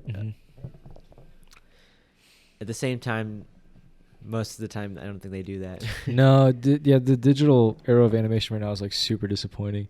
It makes it's You guys ever seen Cocomelon? No, what's that? No. It's like if any child under the age of 5 probably grew up. Oh on yeah, you know, you're telling me Kate and I Cocomelon. about it. It was like You should look it up. Yeah, Just I should. Because this is what boy. the animation is that the children are watching these days. This is gonna be like their Dora. But you see, because at least Dora had a story. There's no story. It's just like 30 minutes of Is it like animation. that? Oh Like, boy. Cocomelon. I'll put it. Let me see if I can put it on the stream. it's like you remember Baby Shark? Yeah. It's like Baby Shark, but like I can't put it on the stream right now. Oh boy. I can't put it on the stream right now, but Let's watch like a minute or two of it. yeah. Oh fuck, dude. Cocomelon songs for kids. Wow, dude. Shoes, it's time to wear your shoes. Yes, I want to wear This is like, what is it? What's it called? Like the sugar song, you know? Like, oh fuck, I forgot what the song's called. What the fuck? This is creepy. It's creepy. It's really creepy. I just don't get it. I don't get it. But you should see when you put this on in front of a child, they are literally hypnotized. I got a video of it today when I visited my family. What? We're in the Matrix. Bro, let me show you this fucking. Sunscreen, it's time to put on sunscreen. Yes, I want to wear the sunscreen. Bro, this is like, Sunscreen's good for you. Yay. They don't need sunscreen. no, this 'cause is kids fucked are- up. This is like brainwashing our kids to like obey anybody. Yeah. Like cartoons when we were like a killer, like Dora went out by herself, you know? Like this is like a little kid's like looking up at somebody and being like, she's like, sunscreen, put on the sunscreen. He's like, yeah. Like, I don't know. I never seen any cartoons like that when I was a kid. Listen to people.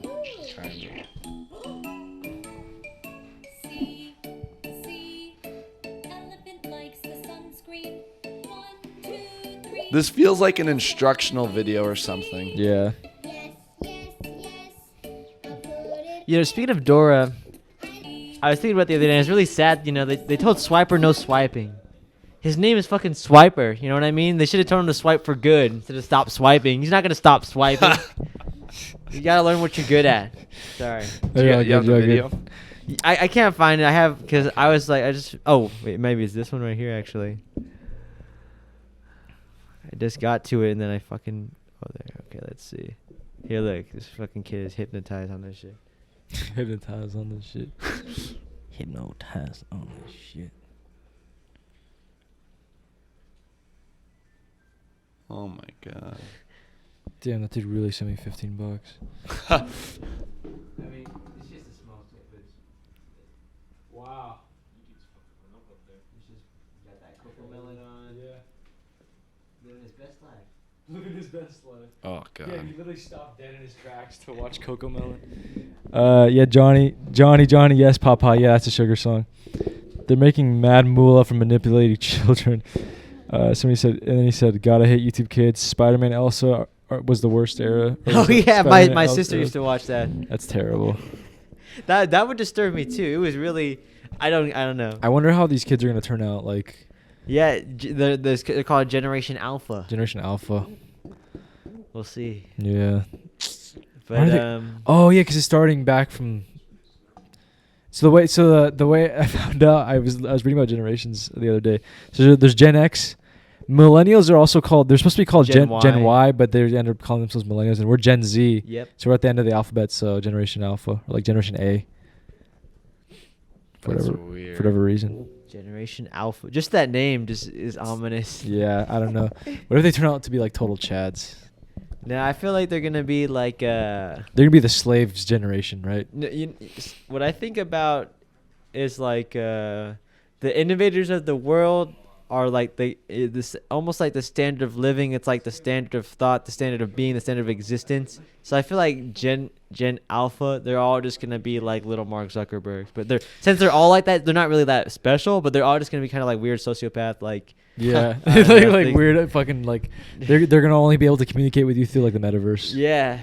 So that's how Fucking I weirdos. worry Yo, about it. Gen Alpha, if you're watching this, like fuck you guys. No, I mean, Like, maybe I'll be nice. I don't know. Live in the real world, bro.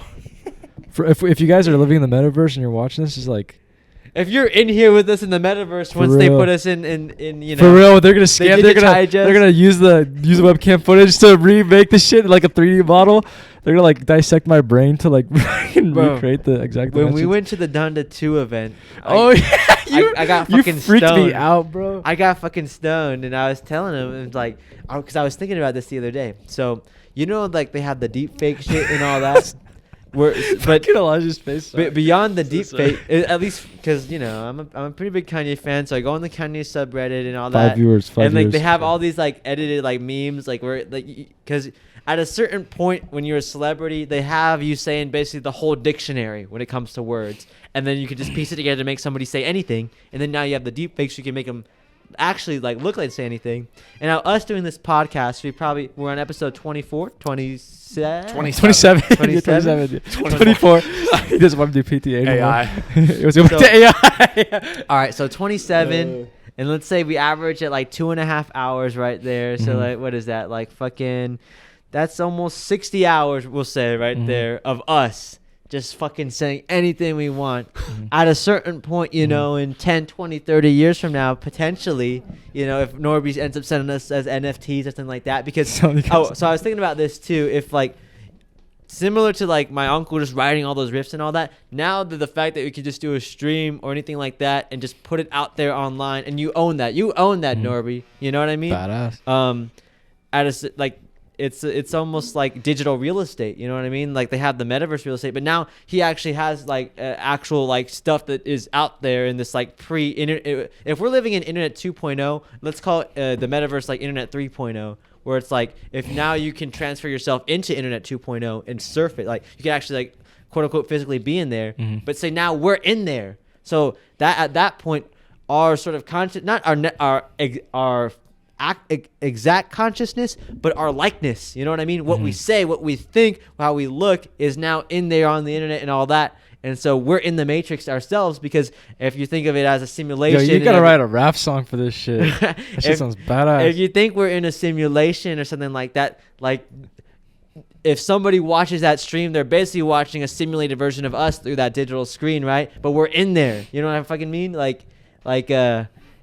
don't know how to describe it. We're in the matrix. Because like at a certain point, if they have us literally doing every action, every word, and all that, if they make us like you know how like they fucking had a few years ago Tupac at Coachella, the hologram of him, because they have his likeness. Yeah. They have our likeness out there, man. Yeah. You're out there. You didn't even know it. You thought you were talking about movies. There's more footage of you probably on the internet. There's probably more like there's more unique footage of you on the internet than probably of Kurt Cobain. That's weird. Yeah. There's more unique footage of you on. I mean, like there's a fuckload of footage of Kurt Cobain like compiled, but like it's all like a lot of like reposts and stuff, you know. That's weird that you were saying that you brought up Kurt Cobain in particular though, because his birthday was like on February. His birthday was like recently, and I guess just on Instagram I've been looking at more like grunge stuff recently, more like Kurt Cobain stuff, and like you know when you go to the search bar, it's all like your recommended stuff, not the stuff Explore you necessarily- page, yeah. yeah, and like I'm getting like a lot of pictures of Kurt Cobain on there, and a lot of stuff that like I've seen before, but like a lot of stuff where it's just like he died when he was 27, and there's like millions of pictures of him. He's still And alive. That's crazy. That's like, and like everyone's seen him, and that was. I'm excited to I talk didn't about even- this. I was gonna talk about this in the Kanye thing, so we'll get to it. Yeah, then. yeah, yeah. But that's I don't know. Anyways, back we to can- Watership Down. We can let me see. I probably gotta go at 1:45. Yeah, we can wrap up Watership Down real quick unless there's anything more you guys want to say with it. definitely love the music too. The music was cool.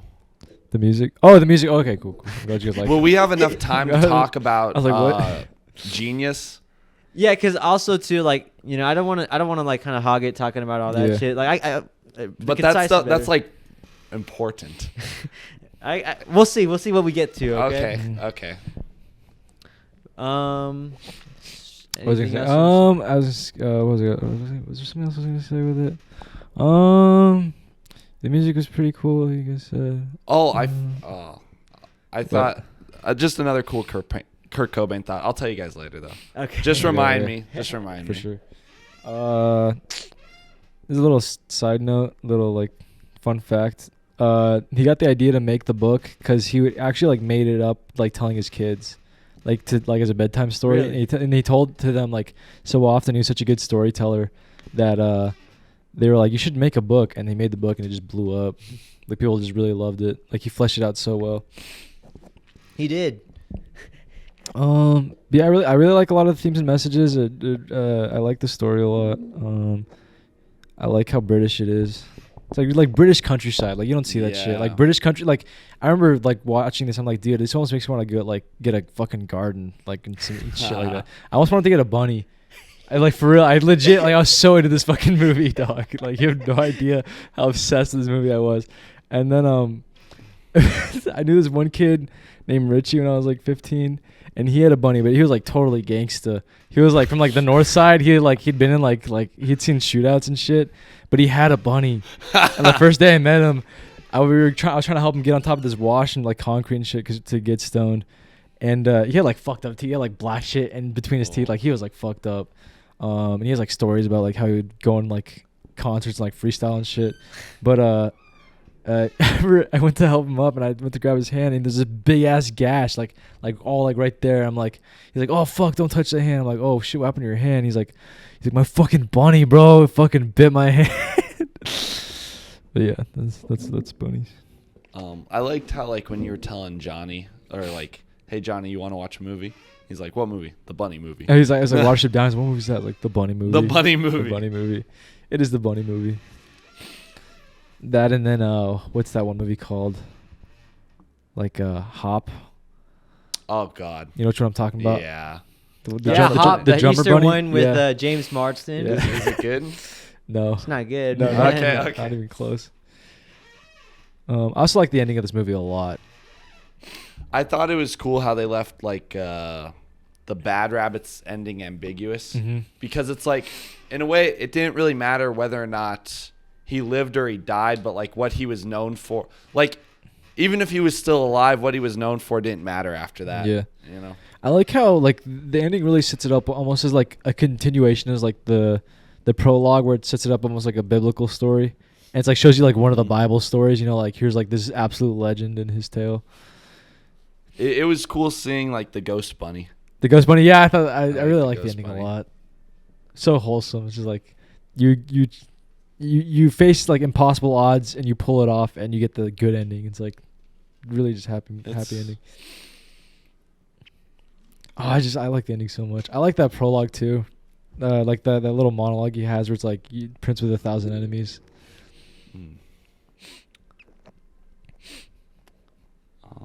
But yeah, okay. Let's see. He said, this one YouTuber I watch says your data is more valuable than you. The amount of shit companies and whatnot get from us. Interesting. Can you send a link if you can find that, please? I'd like to watch that. You just want to rate it real quick and get into Genius. Just thinking if there's any. There were definitely parts I zoned out a few times. Yeah, I like- smoked some weed earlier today, Oh, so I yeah. started Yeah. thinking about some stuff. But I overall There's enjoyed it. there's some like not like major pacing issues, but there's a few like where the pacing gets a bit rocky in a few spots for sure. Well, I think like in that middle part, it's a little repetitive. Mhm. Like they go somewhere, someone dies, something. Yeah, you yeah. know. That's the part where I noticed it the most this time for sure. I'd give it like a 7 out of 10. Mm-hmm. Need to revisit it, Mm-hmm. but could I borrow the DVD sometime? Yeah. You bought it for me Well, it's yours, but Oh, thank you. I won't watch it again. for sure. Um, Watch it. Definitely watch it multiple times Yeah, for sure. Like yeah. this time watching it, I was tearing up Really? for sure, dude. Really? Yeah, like, I really like this movie. Okay. Like this movie gets me like every time. It's the music. Anyway, sorry. Yeah. I'd probably give this like a 180 out of like maybe like 204. Mm-hmm. I'd probably give this, like realistically as a movie, I'd give it like also probably like an 8.4, maybe an 8.6. Okay. You know, like without bias. It's like a that's- personal favorite. Though. it is a personal favorite, but Yeah. like I would realistically like if it wasn't, I'd give it like. It's not the 8.6. best movie ever, but it's No. like inspiring to you. Yeah, I definitely like it more than the Plague Dogs. I actually really like the Plague Dogs more I think about The it. Plague Dogs was sad. It was stupid, sad. Brennan said, "Oh, that's disappointing. Makes a lot, but here's his channel, personal computer guy." Okay, cool. I'll put that right there. What time do you say you have to leave at? 145 probably. Yeah. All right, so let's do Genius. All right, where do we begin? Well, you guys know I'm a pretty big fan of Kanye. So I was pretty excited for this documentary. I'd heard they've been working on it for a while, you know, obviously for at least 20 years, you Mhm. know. So going in, I was a little just because I'm a fan, you know, doesn't mean I'm not a film fan first, you know what I mean? So I was worried. I didn't want it to just be like because, you know, I think that a lot of times documentaries about like an artist or celebrity or whatever like that, it's not necessarily a documentary. It's a tribute piece. You know what I mean? It just fucking, I don't know. It's just showing all the good stuff and all that, and you get to the end, and maybe you feel good about it, but it's almost like Bohemian Rhapsody. It really tricks you into like you didn't really learn anything about it. Yeah, you know what I mean? It's just a nostalgia trip. And what I liked about this movie is like it feels so, like he says, like inspired by like Hoop Dreams, like just like fresh and new, and like I think a lot of times outside of what you might think of him as a person right now, especially, it's you know, it's like a whole different side, you know. And on top of that, you know, you watch that first part. Were you able to see anything from parts 2 or 3? I haven't seen part 2 or 3. All right. Ooh, you gotta check him out. I might get sure. Netflix, but honestly, I'd rather watch it with you guys if you go. Yeah, Dude, yeah, it's worth rewatching for sure. Okay. Are you surprised Netflix is putting it out, or no, not really? No, because I mean, the thing about it is that like, even if it wasn't divided into these parts or anything like that, it's 7.5 hours. There's nowhere else really you can. I mean, besides if you wanted to rent it, you know, right? All together. But, and then yeah, I was just I was pleasantly surprised because I think we can all attest that you watched that first part, and it makes you want to go and fucking chase your dreams, right? For real, yeah, dude. like right after, literally right after I watched it, that's when I was like, we gotta go to Fremont. Literally, right after I watched it, like, It's Anthony, we're going to encouraging. Fremont. 100%.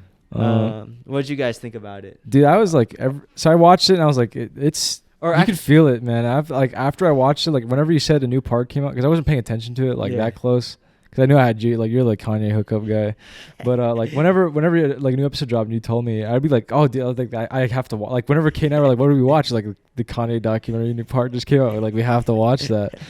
But it was like, what's so cool about it is like it starts out as like you said, like you end up not really learning anything about him, but you do, but like you don't. Like it starts out like a documentary, and you're like, all right, I'm learning about Kanye.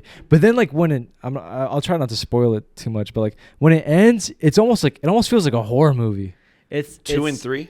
Like three. It's frustrating too because at the age of 44, like when this. All right, I mean, you know the fucking guy. It's not really necessarily like spoiler. You know what I mean? I know his mom dies. Yeah, and like some shit.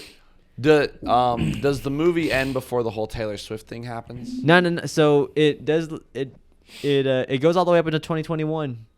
So like up to Donda right one. up to the Donda one listening Part 3? party. Yeah. Oh fuck! So Yeah. does it talk about him like trying to be president and? It's in there. Yeah. It's in. Oh god. Okay. You missed it at the beginning of part 1. But we talked about it afterwards. But it starts with him like in 2020. He's in the Dominican Republic, and in the midst of recording a new album and doing all that shit, he's talking to his team and he's saying to them, all right, let's go full speed ahead with all of the president stuff. And then he turns over, it's like, and this is Cootie right here. He's been with me my whole life, and he's filming a 7.5 hour documentary. Like he's like within the same breath, he's doing all of this stuff. You know what I mean? It's really crazy. And then it cuts from that to him, you know, as a nobody. You know what I mean? Now there's like some beef between him and Kid Cudi now, right? Cootie. I mean, Cudi.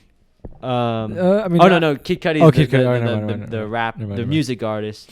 Not necessarily. I mean, they were kind of having a back and forth. I wouldn't call it beef. I mean, at least afterwards, kind of he posted "Love You, Brother." I don't know if Cudi's still mad at him, but you know, it's not the first time they had beef either. Back in because so.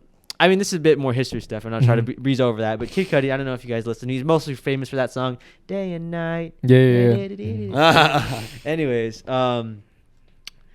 he had actually met Kanye like back in like 2006 or 2007. But at the time, he was a nobody, and he went up and said, "Hey, I'm Scott. You know what I mean? I make music too." He's like, "Show me some of your music." He didn't have any music on him, but then that song "Day and Night" came out, and Kanye found a hold of him, and he played him his mixtape. He's like, "Oh shit." And then this is right around the time he's working on his album 808s and Heartbreak.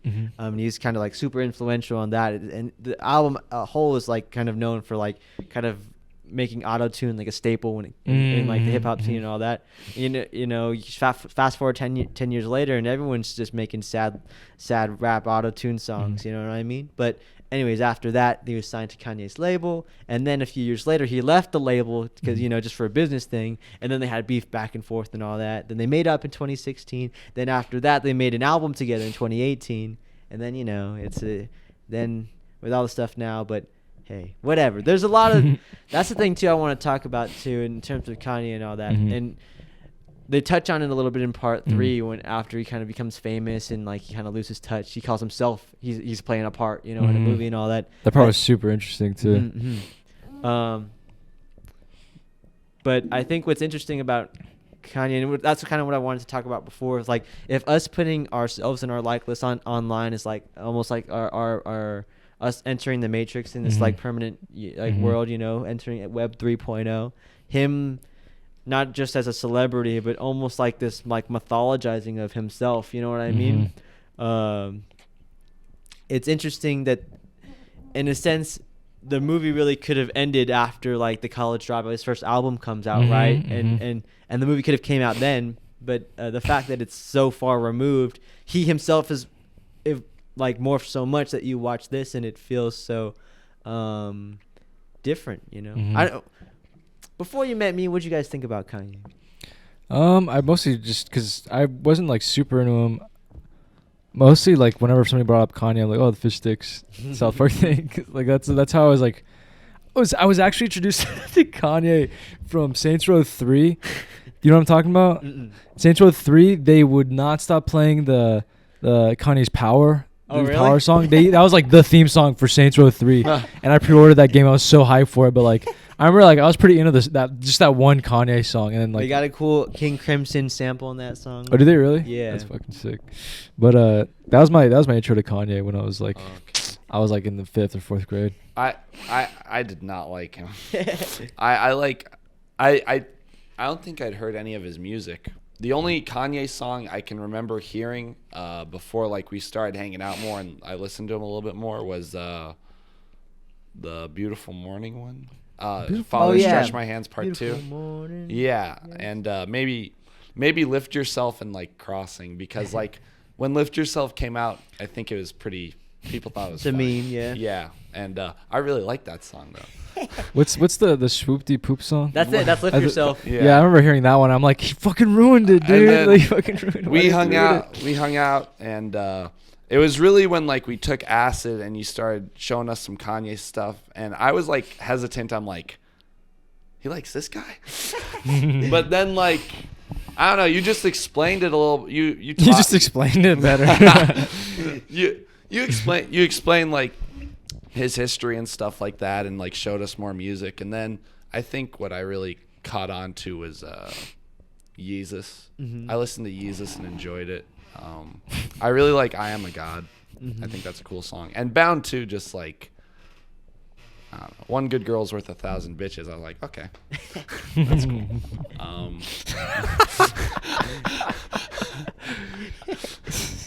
Bars. Whenever I like matched with a girl on Tinder that had Kanye on there, I would just put that line in there. What would they say? I don't care. What would they say though? They'd be like, "Yeah, I like that one." Or I thought you would just like put it out of the blue and like see if they would get the reference. Yeah. Oh, I should. That's not a bad idea. But yeah. So I've definitely grown to appreciate him a lot more, and like I think what it was just like a lot of people said he's like an asshole and all this stuff, and then all the president stuff. I remember when that happened, I'm just like, what the fuck? Some like probably the way I thought about it is like some rapper wants to be like the president. What the fuck, you know? And then what? That's so fucking funny, dude. That's literally what like every boomer thought about it. I know. Like I didn't like take the time to like look into his music or anything like that, or like look into what his history was like, or what he's actually about, you know. Like when you understand the context of like some stuff he's been through and whatnot, he's an incredibly interesting person. Yeah, I think I was definitely a lot more aware about him than you were. Like I definitely heard a little bit more of his music and like paid a little bit more attention to the news for sure, but like I didn't like try to like I didn't try to like dive deep or anything by any means. I think what really caught on to me was like when you talked about like some Yeezus. I always thought that was like really interesting. Like this is like super interesting that he would change a word like that, you know. And then when you talked about like how you got in a car crash and stuff, I was just like, that's really Vox interesting. Lux and all Vox that. Lux, yeah, like watching this, especially the third part, is like very Vox Lux, like exactly like this is like it's It feels- exactly it like has Vox to be Lux. inspired by him. That's too. what, yeah, it really feels just like that. It's just really just What he's doing now is like almost creepy. Like which part? We were talking about it There's- the other day, but like the contacts. Oh, the what? The contacts. he's done that before. He's been doing that since 2013. Really? Okay. Yeah. That's I- another thing too, where it's like a lot of stuff. It feels like he, and that's what's so interesting about him as like a person or an artist is that like, it seems like it's like the way you can define him is someone who doesn't give up, and if he figures out if he wants to do something how to make it work. You know what I mean? And it's like doing the context now in a way that's like, you know, people see it and you recognize it. But back in the day, he used to get clowned on for it, you know, and doing Really? his whole career has been. You saw in the first documentary just getting clowned on. That's literally him. Like and like, he doesn't fucking care. Yeah. And that's probably a superpower. He's Deadpool. He believes in he's Deadpool. He believes in himself like so. It's Donda. It's that Donda power. You know what's interesting about it, and I guess getting back to the actual documentary, because now we're just talking about the dude, but like the actual documentary is like, I think to me the most striking stuff is that stuff with his mom, you know, because obviously everyone always talks, oh, he lost his mom, you know, it changed him, and his mom's what kept him humble, and it's like, no, he was the same way when his mom was alive. It's just that his mom actually believed in him. I don't think anyone actually believes him anymore, Yeah. and he knows that, and it's really difficult for himself, who tries to believe in himself and all that, but at this point in his career, you need a team of people to execute the things you want to do, and if you got you can't. Sorry, keep going. honest, just to sum, if you have half yes men and half people that just are, you know, just not real with you, it's like it's really difficult to do anything. Yeah. While being staying It's level on this it's this such- earth. It's such a perfect situation for something Vox Lux like to happen, just because like his mom did seem like such a humble like wise person, you know. And like at the same time, like he's like blowing up and getting like bigger and bigger and bigger, and he loses his mom, like that one person like who not only believed in him but like seemed like a good anchor for him. Like she talks about like being the giant in the room and stuff like that. Just, like, It's funny though, because even though she tells him that and tries to keep him level-headed, she starts off by saying, Like you're not doing anything wrong. Everything you're doing is great. So it's like, in a sense, she's kind of like rewarding his behavior while also telling him not, you know. And he's able to see it, but at the same time, it's not like she was just telling him not to do that shit. right? you know what I Yeah. mean? Yeah. And it's interesting. And there's a part in part 3 because his dad still he obviously has a better relationship with his mom, but his dad has been around and all that stuff. And in part 3, he calls his dad, and you can just hear it from there. Even though he's trying to have a relationship with his dad, but you know, it's like I don't know. It's hard to just with anybody just to have a real connection. And I can only imagine at a celebrity level, and not even just at a celebrity level, but at a controversial level. You know what I mean? He's inherently controversial on purpose, you know, because I think that's part of his whole thing is like beyond the music stuff. Even back in the day, I think he says it in part 1 it's in part 2, but at that time you can see like Jay-Z and Scarface, all those rappers in there that he wants to be on the album. Like, you remember the part when he plays Family Business and Jesus Walks for Scarface, and the fucking guy's like, you just play the next one, and he's like, all right, I'll be right back, and he just fucking leaves. You know what I mean? And you gotta imagine too that Scarface, you know, his career is not in the same position it was back then. Remembers that moment, you know. But back in the day, he was known for wearing the pink polo, skinny jeans. You know what I mean? Yeah. Everyone thought he was gay. You know what I mean? What the fuck, for real? Yeah. Kanye. Yeah. Kanye, okay. Because the whole thing was just oversized jerseys and shit like that. You Yeah. know. I really liked some of his outfits. His outfits in are pretty, Jeen-Yuhs. pretty Yeah. good. He wore a Houston Astros jersey in one of them, and thought that was cool. What'd you guys think about like Cootie and like his sort of? Okay, I was literally about to bring that up. I was like, just like watching the first part, like, you know, I guess it makes sense for Cootie to like introduce himself as like such a prevalent part of the documentary, but like especially in like part 3, you know, where like he can't like be with Kanye as much. It definitely felt like the whole documentary felt like, all right, this is the Kanye documentary, and also like I exist too, Cootie. It's like just like. See, I felt like, or what did you think about it? He's not in the first one, right? No, because he goes to visit his family and he does the voiceovers. It's the guy who does the voiceovers. Yeah. Kid Cudi does No, it? no. Cootie, The director. Cootie. The director. His name's Cootie. The guy with the Oh, camera. The guy with the camera. I thought you. At first, I was like, you just said Cudi. Why are you saying Cootie now? Oh, Cootie. Okay. Okay. Ask that again then. Or what were your? Did you have any opinions about the voiceover or the director, like kind of positioning himself in the documentary? For me, it was fine. The only thing was like there were a few times where he said something that seemed like it should be on like a rapper's like thank you card. Yeah. You know what I mean? Where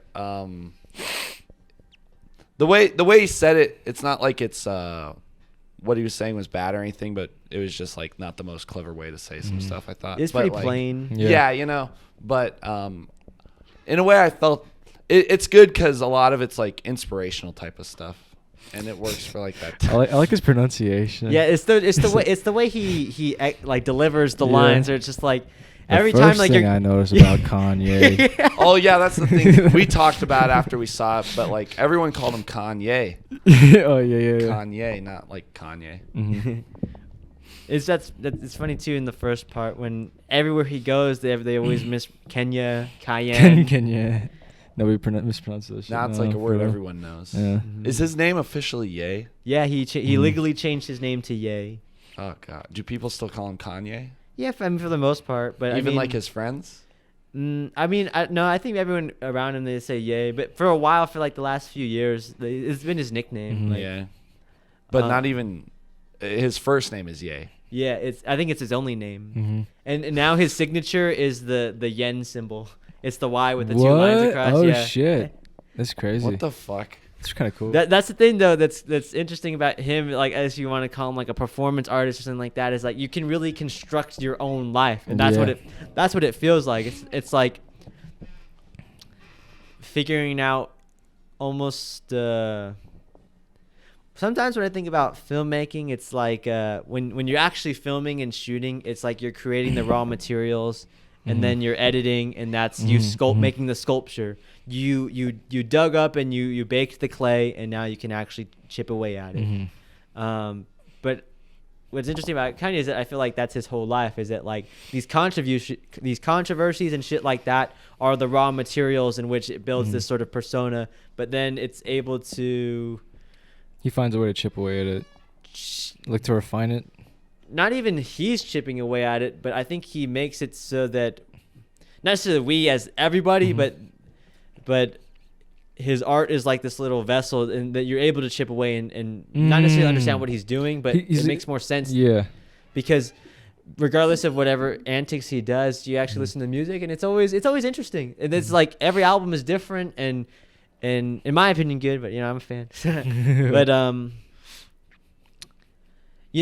You know, it's interesting you bring up part 3 with Cootie and stuff. To go back to the Cootie part, is that I didn't like it in part 1 because it just felt awkward and all that.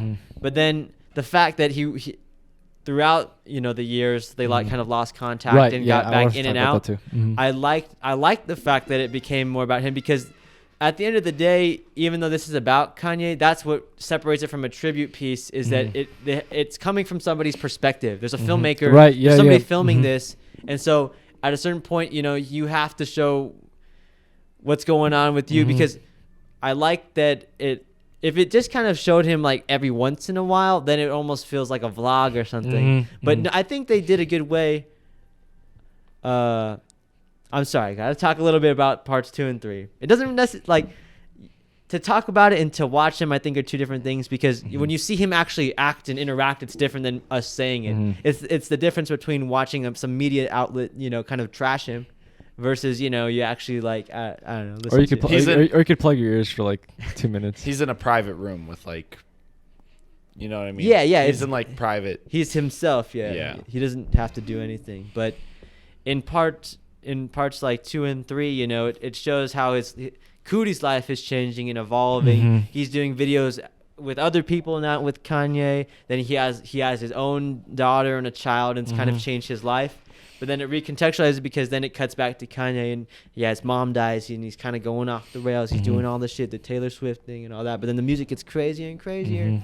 And then he has a daughter. And then it to me, that's like the sort of the narrative glue where it's like, all right, now it makes sense why you show Cootie and his life because you can see how Cootie as beyond a filmmaker as a person, as a friend, really cares about this dude or like wants to understand him even as he becomes less and less understandable, literally less and less understandable, where he's gotten to the point where he just mumbles. It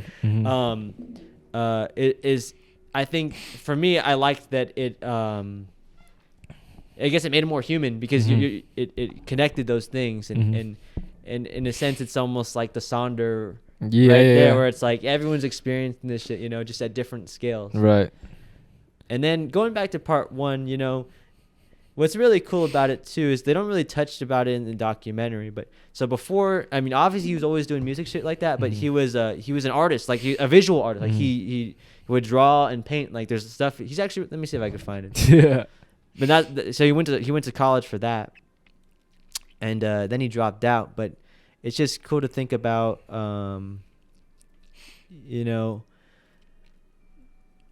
like his different abilities or. No, because like his whole thing is if somebody tells him no, it's He's like gonna, that's all he needs to do it. You know what I mean? Yeah. If you're not gonna be president, fuck, I'm gonna run for president. Yeah. You can't be you're just a producer.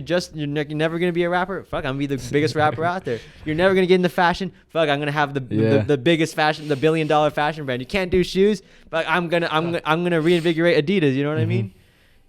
You have to put your stuff on a streaming platform. No, I'm gonna make my own outlet for music.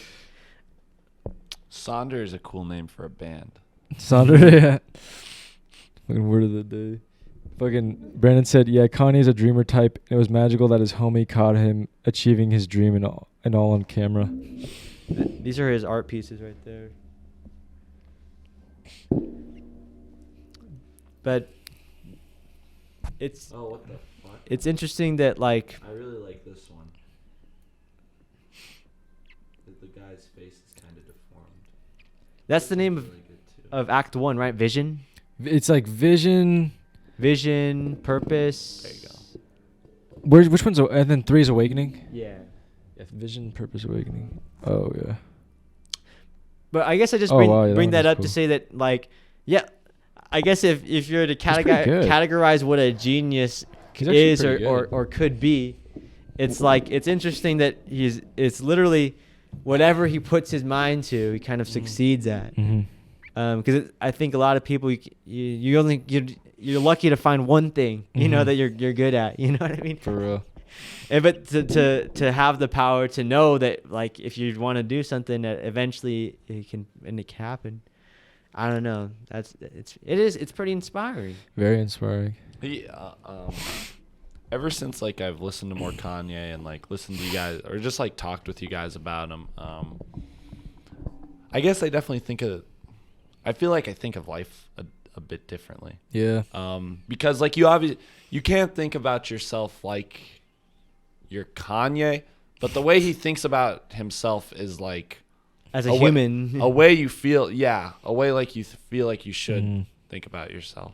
To me, what's so interesting too is that I think a lot of times I think even myself earlier, so like when my freshman and sophomore year in high school, like when I was younger, I used to listen on the radio all the time and stuff like that. But back then, honestly, all I listened to was classical music. And I wasn't listening to his music, but I was watching his interviews all the time. I was obsessed with his interviews. But you have that perception going in. I see the thing where there's a video where the paparazzi say, "Good morning, Kanye." He's like, "Shut the fuck up." Yeah. It's hilarious. But and then there's the BBC interview. That's my favorite interview. I watch that one pretty often. But where everyone kind of has that thing where you're like, yeah, this guy, fuck this guy. You know what I mean? And then you actually give it a second, and then you're like, yeah, I think I was kind of wrong. Yeah. I made an assumption. Like I judged the book by its cover. I literally did like the textbook thing of what you're not supposed to do. But like on the biggest scale possible. You know what I mean? And then it's interesting too. It's like because I remember we talked about this before, like when you heard he was doing a gospel album and he was saying he was a Christian and all that. That in itself, I think if you don't really know about the context of him as a person, feels very strange. That was the funny thing too, because like that was still before I'd like listened to him or anything, and it's like this fucker wants this guy's a Christian. This fucker, yeah, you know, and you're like, what? It's just, but like exactly, the media doesn't come out and like show any of like the good side of him, at least, or any of like the understanding side of him. It's just like, look what this fucker's doing. And you know, but then you watch part 1, and in that MTV interview he talks about, I'm a Christian, I believe in God, he talks about it like Yeah. you hear him saying God is like a part of his vocabulary. Yeah, it's you know? it's and when he's doing his first single is Jesus Walks, you know what I mean? It's like it's literally it started his career, you know. Regardless of your thoughts on like whether or not he's like a true Christian or whatnot, and getting into like a whole theological debate over all that, I feel like that's not really the point. It's more like he believes in like a higher power, or like a higher reasoning for like living. Not just that he believes, but he's outspoken about it. You know what I mean? He's not ashamed of it. He wears it on his sleeve. You know what I mean? There's a whole bunch of, that's what's interesting about him too. And in part 1, like there's the scene in there where he's like, you can turn the camera off right now. I have a bit of an addiction. Yeah. And it's the porn thing. And interviews. Oh yeah, that fucking for the past part. 20 years, he talks about how he has a that was pornography funny. addiction, and like everyone just says like, wait, what did you just say? But like he admits it, and that's the thing. He's pretty ahead of the time. That's his whole career too. He's ahead of the. Yeah, he's it's literally like- he's from the future. If you're a young man nowadays, you're lucky. If That's you don't have a porn everybody, addiction. exactly. Or, like so many young men are like, with the internet, dude. Like dudes start jacking off to like hardcore porn when they're like 11. Yeah. at, It's like terrible. Like at 9. At like the youngest I've heard was like 8. And Like fucked up shit. What time is it? It is 1:39. Okay, I do need to go around 1:45. no, that's okay. I gotta head out too. I would like to talk, or well, keep going. No, yeah. What were you gonna say? I like Kanye now. I like Kanye now. Fucking Mikey walks in right as you say that shit, dude. Oh, that's funny. Yeah, me too. I've had a lot, just like on a music level, on like a pure like enjoyment level. I've had like so many fun experiences since I've listened to Kanye with like his songs on. A lot of times it's been like with John and stuff. But one time, like we just like taken like a bunch of mushrooms, and it was like near the end of the night, and we were in the Taco Bell like drive-through at like 1 a.m. And like you would think there's not going to be any cars there, right? But there were like 4 fucking cars in line. So I forget exactly how it happened, but John's like, yo, let me put this song on. And he puts on God Is. Oh, you know? yeah. And you're on mushrooms and you're thinking about shit. And it started making me think about like when I used to go back to church when I was like a little kid and stuff. And it's one of those things where it's like regardless of, I guess, how I feel about religion or anything like that, it shows me I appreciated the hell out of that. He says his whole thing is he has like an 8-year-old brain, and everything he does is just trying to bring whatever his kid guy self wants to life, It's like society wants to take the play and the fun out of you, and it just naturally happens over time, just with age too, and like accepting like mortality and all that stuff. But you gotta cherish that in you, and that part where I'm just sitting there and I'm like I was thinking like this guy gets it. You should listen to Only One. I want to know what you Only think. one, Yeah. and I was like, this guy gets it. And then there's the line where like you'll never be the same when you call on Jesus' name. And there's like some like he hits you with it there, kind of, where it's like it's also like a rap song too at that point, and you're like, I was blown away by it. It's like it's one of like the best memories I've had within like the past year. What I guess what I like most about him is that, in a sense, he reminds me of like a director. He's not the best rapper. He's not even necessarily the best producer. He's not the best anything. But the fact that he puts it all together into one package, and like you think of like not even just a rapper, but any sort of musician. You think of them kind of in there by themselves, the notebook, writing all this shit. No, he had like fucking 15 people, in his little studio, before the first album, just kind of making this incubation bubble of creativity and shit like that. And that in itself too, it's like you think about us right now in Las Vegas, you know, maybe like trying to. I'm sure, obviously, there's still a community out here, Yeah. but like a better, I don't know, better, to try like, to make a better community. yeah, or like just like not necessarily like push the form, but like No, for real. Like but I went push to, the form. yeah, for real. Like, I guess I went to First Friday.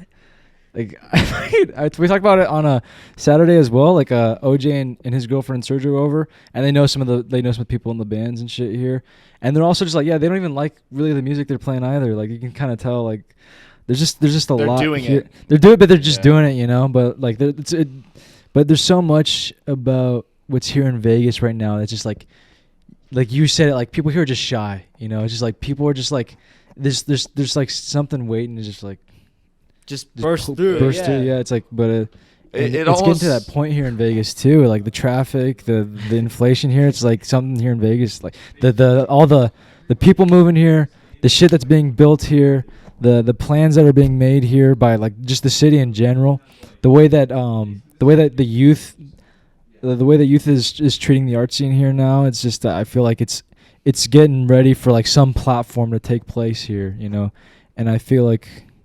And I've talked to you guys a million times about it, but that's what that was his whole thing too, is that he could get all like those like independent rappers or whatever from Chicago on the same album as Jay-Z, you know, and all those and Ludacris and people like that. He's always been the glue, you know. In his second album, he has like fucking Adam Levine on it, you know. His third album, he has Coldplay on there. So he's always been kind of trying to bridge the gap. And now it's interesting to all right. What time is it? Yeah. All right. So just to sum it up real quick, you know what's this about in part 1 too? Before his album even comes out, you know, you can't escape the ops. The haters are everywhere. The guy that fucking mentored him, you know, made a diss track. Remember the part? For real, that part was fucked up, yo. For real. You can imagine somebody Yeah, getting pressed I now remember. with like. Why wouldn't you That's get like mad? that's like if I wrote a song shitting on Elijah. Yeah, Or some that's shit, like or if, we were if we shit on each for other. real, that shit would be. I'd be like, damn, that's not right. You know, and it's like you can imagine where he is now and like the level of trust he might have in people. You know, if that's how it was back in the day. You know, if people keep on shitting on you, like, and even if you prove it, maybe you prove it just to spite them, but still, I think it puts more context to why he is how he is, maybe. And then on top of that, what was I gonna say?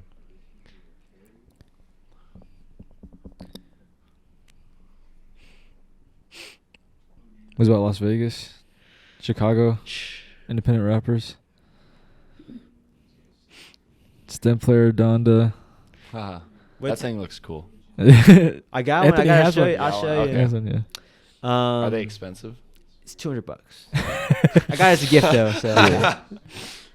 But I guess just to sum it up, it's just I think a lot of times as a person, as a artist, as whatever you want to be, you focus on the wrong things, you know. You want to be a good producer, you try to make good beats, you want to be a good filmer, you try to get good shots or whatever shit, but really no, you got to have the vision. You have to see it, and you have The vision. you have to want something. You have to actively want something and pursue it. And you have to be brave enough to actually not just make the choice, but to say no when like different things are presented in front of you, because it's really easy to fall in the trap of just, you know, every day and all that. And it's not to say that that's any lesser than if you pursue something, but when we were talking before about Bresson and the act of expression without interpretation, that's how I feel about him. He says it in there, you know, even if his album flops and whatever like that, he's making a good living on producing, so he can do whatever he wants. He's not afraid to push the form, and you have to be fearless. You literally, that's what his superpower is, really, that he doesn't care. He doesn't care what anybody thinks, you know, and you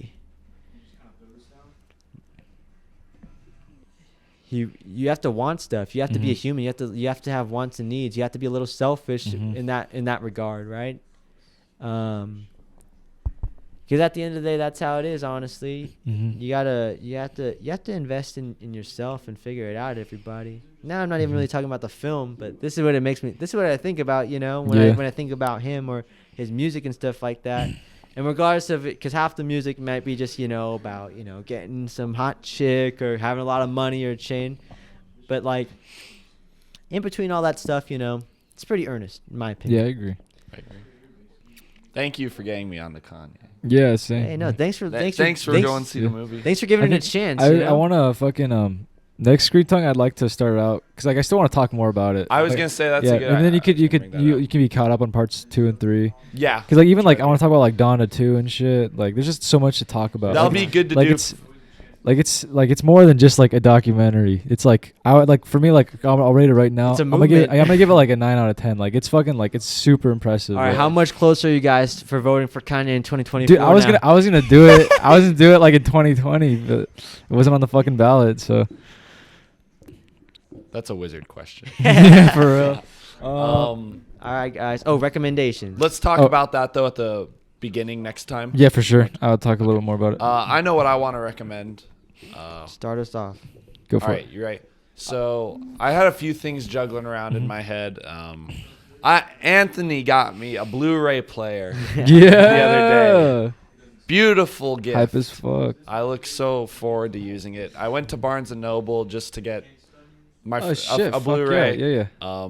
We were talking the other night about Wes Craven movies, and we were on Thursday night. One of the crew members was talking about how they love Wes Craven and stuff like that. Oh shit. I only And, wrote down- I was wrote at- this down. I was at Barnes and Noble, and I saw Last House on the Left. So the arrow, shit ton of special features on there. When I hook up the Blu-ray, I'm gonna try and watch it soon. Sweet. And I was thinking, should I do that? I was recently at Zia, and I found Nymphomaniac, Oh, really? and like I was like, fuck, I kind of want to talk about this and watch it, but I'm not gonna recommend either one of those, but I'd like to I'd like to talk with you guys about them because I'm gonna try and watch them pretty soon. But Anthony was just saying something when we went to Smith's, and it made me think about this. And we've just been talking about it already, and I feel like it'll be good for us to like watch it and then talk about it on the podcast because it's gonna be something we need to do, or something that'll be helpful for like one of the projects we're gonna work on. So I'm gonna recommend Oh, shit. Bicycle Thieves. Oh, fuck Oh yeah. shit. Haven't seen it before This is either. this is the OMG. first. When I was like 13 or 14, my dad was like, "I'm gonna show you some real movies." That's the first one he showed me was Bicycle Thieves. So Okay, Bicycle Thief. I think it's just Bicycle Thief. I think it's Bicycle Thieves. It's the different translations. It's There's different things. well, different- yeah. It's I've seen Thief, and I think I've seen Thieves. I've seen both of them. I would Yeah. call it Bicycle Thieves, and then I was like, is it Bicycle Thief? We'll see. But, I'll see. yeah, I'm I'll see. looking forward to talking. Yeah. I really want to talk about. I've been it. it's been on my watch list forever. Everyone says it's like really good, and Yeah. Mhm. it's just- just from what I hear, it sounds like something. It's just a really classic movie. It's Yeah. like such a just like stone cold classic Okay. movie. Okay, I'm excited. Mhm. I'm excited. Do you want to go or do you want me to go? Yeah, I'll just make it short and simple. We're low on time. We're gonna do. I don't even remember when this film came out. I'm gonna say 2008, but it might be wrong. But it's written and directed by Ronald Bronstein. It's called Frownland, and it's Oh, gonna be shit. lit. Oh shit, Oh, Frownland. This is the movie that introduced him to the Safdie brothers, and they hit it That's off. right. from That's there. right. That's right. You've been talking about this for a long this is time. really Yeah. so Gonna- cool. and it's. I think this is gonna be a good mix too, because the way I pitched the trumpet short was Bicycle Thieves meets Frownland. So Oh, I think this fuck. will be good. I think this will be okay, nice. This has nothing to do with like either of those movies. good. It does have to do wait, what does it have to do with? All right, there's a bit of a connection with Hasard Balthazar with the bikers and Kanye West. So for the next animated movie, I kind of try to do like a serious movie and like more of a fun one. This one's kind of fun. I want to do Akira. Oh, fuck yeah. Okay, I've been meaning to see that. Yeah. I've been meaning to see all three of these movies. Yeah. This is gonna be so cool. So Akira, that'll be fun. And you guys have all seen all three of these movies. I've not Yep. seen. Oh, you haven't. Frownland, Okay, yeah. okay, But I've seen Bicycle Thieves and I've seen Akira. okay. Sweet. Okay. So I've that's got a gonna lot be of good thoughts on- episode. It's gonna be lit. Got a lot of thoughts on two of those All movies. Stay Okay. tuned go? for our continued genius discussion. Oh, by the way. Brandon says, Lamar, remember in that courtyard at church you were running in your SpongeBob underwear, Eli? I don't think it was SpongeBob. Yeah, I think I told you. One time when I was like, really, really, really young, for whatever reason, I was in the courtyard and I pulled my pants down, and then Brandon's sister walked in. What the fuck? God, And then, I'm sorry. Brandon said, probably a horrible friend for mentioning this, Lamar. No, I've had to tell people that story just to get it off my conscience. Oh, okay. Damn. They said, Pog anime movie for less. Let's go. They said, let's go. All right, tight. Yeah, that's it. That's it. All right, thanks for All tuning right, in, guys. thanks for watching, guys. We'll Stay be back healthy, soon. Brandon. See you later, Brandon. This is bad country.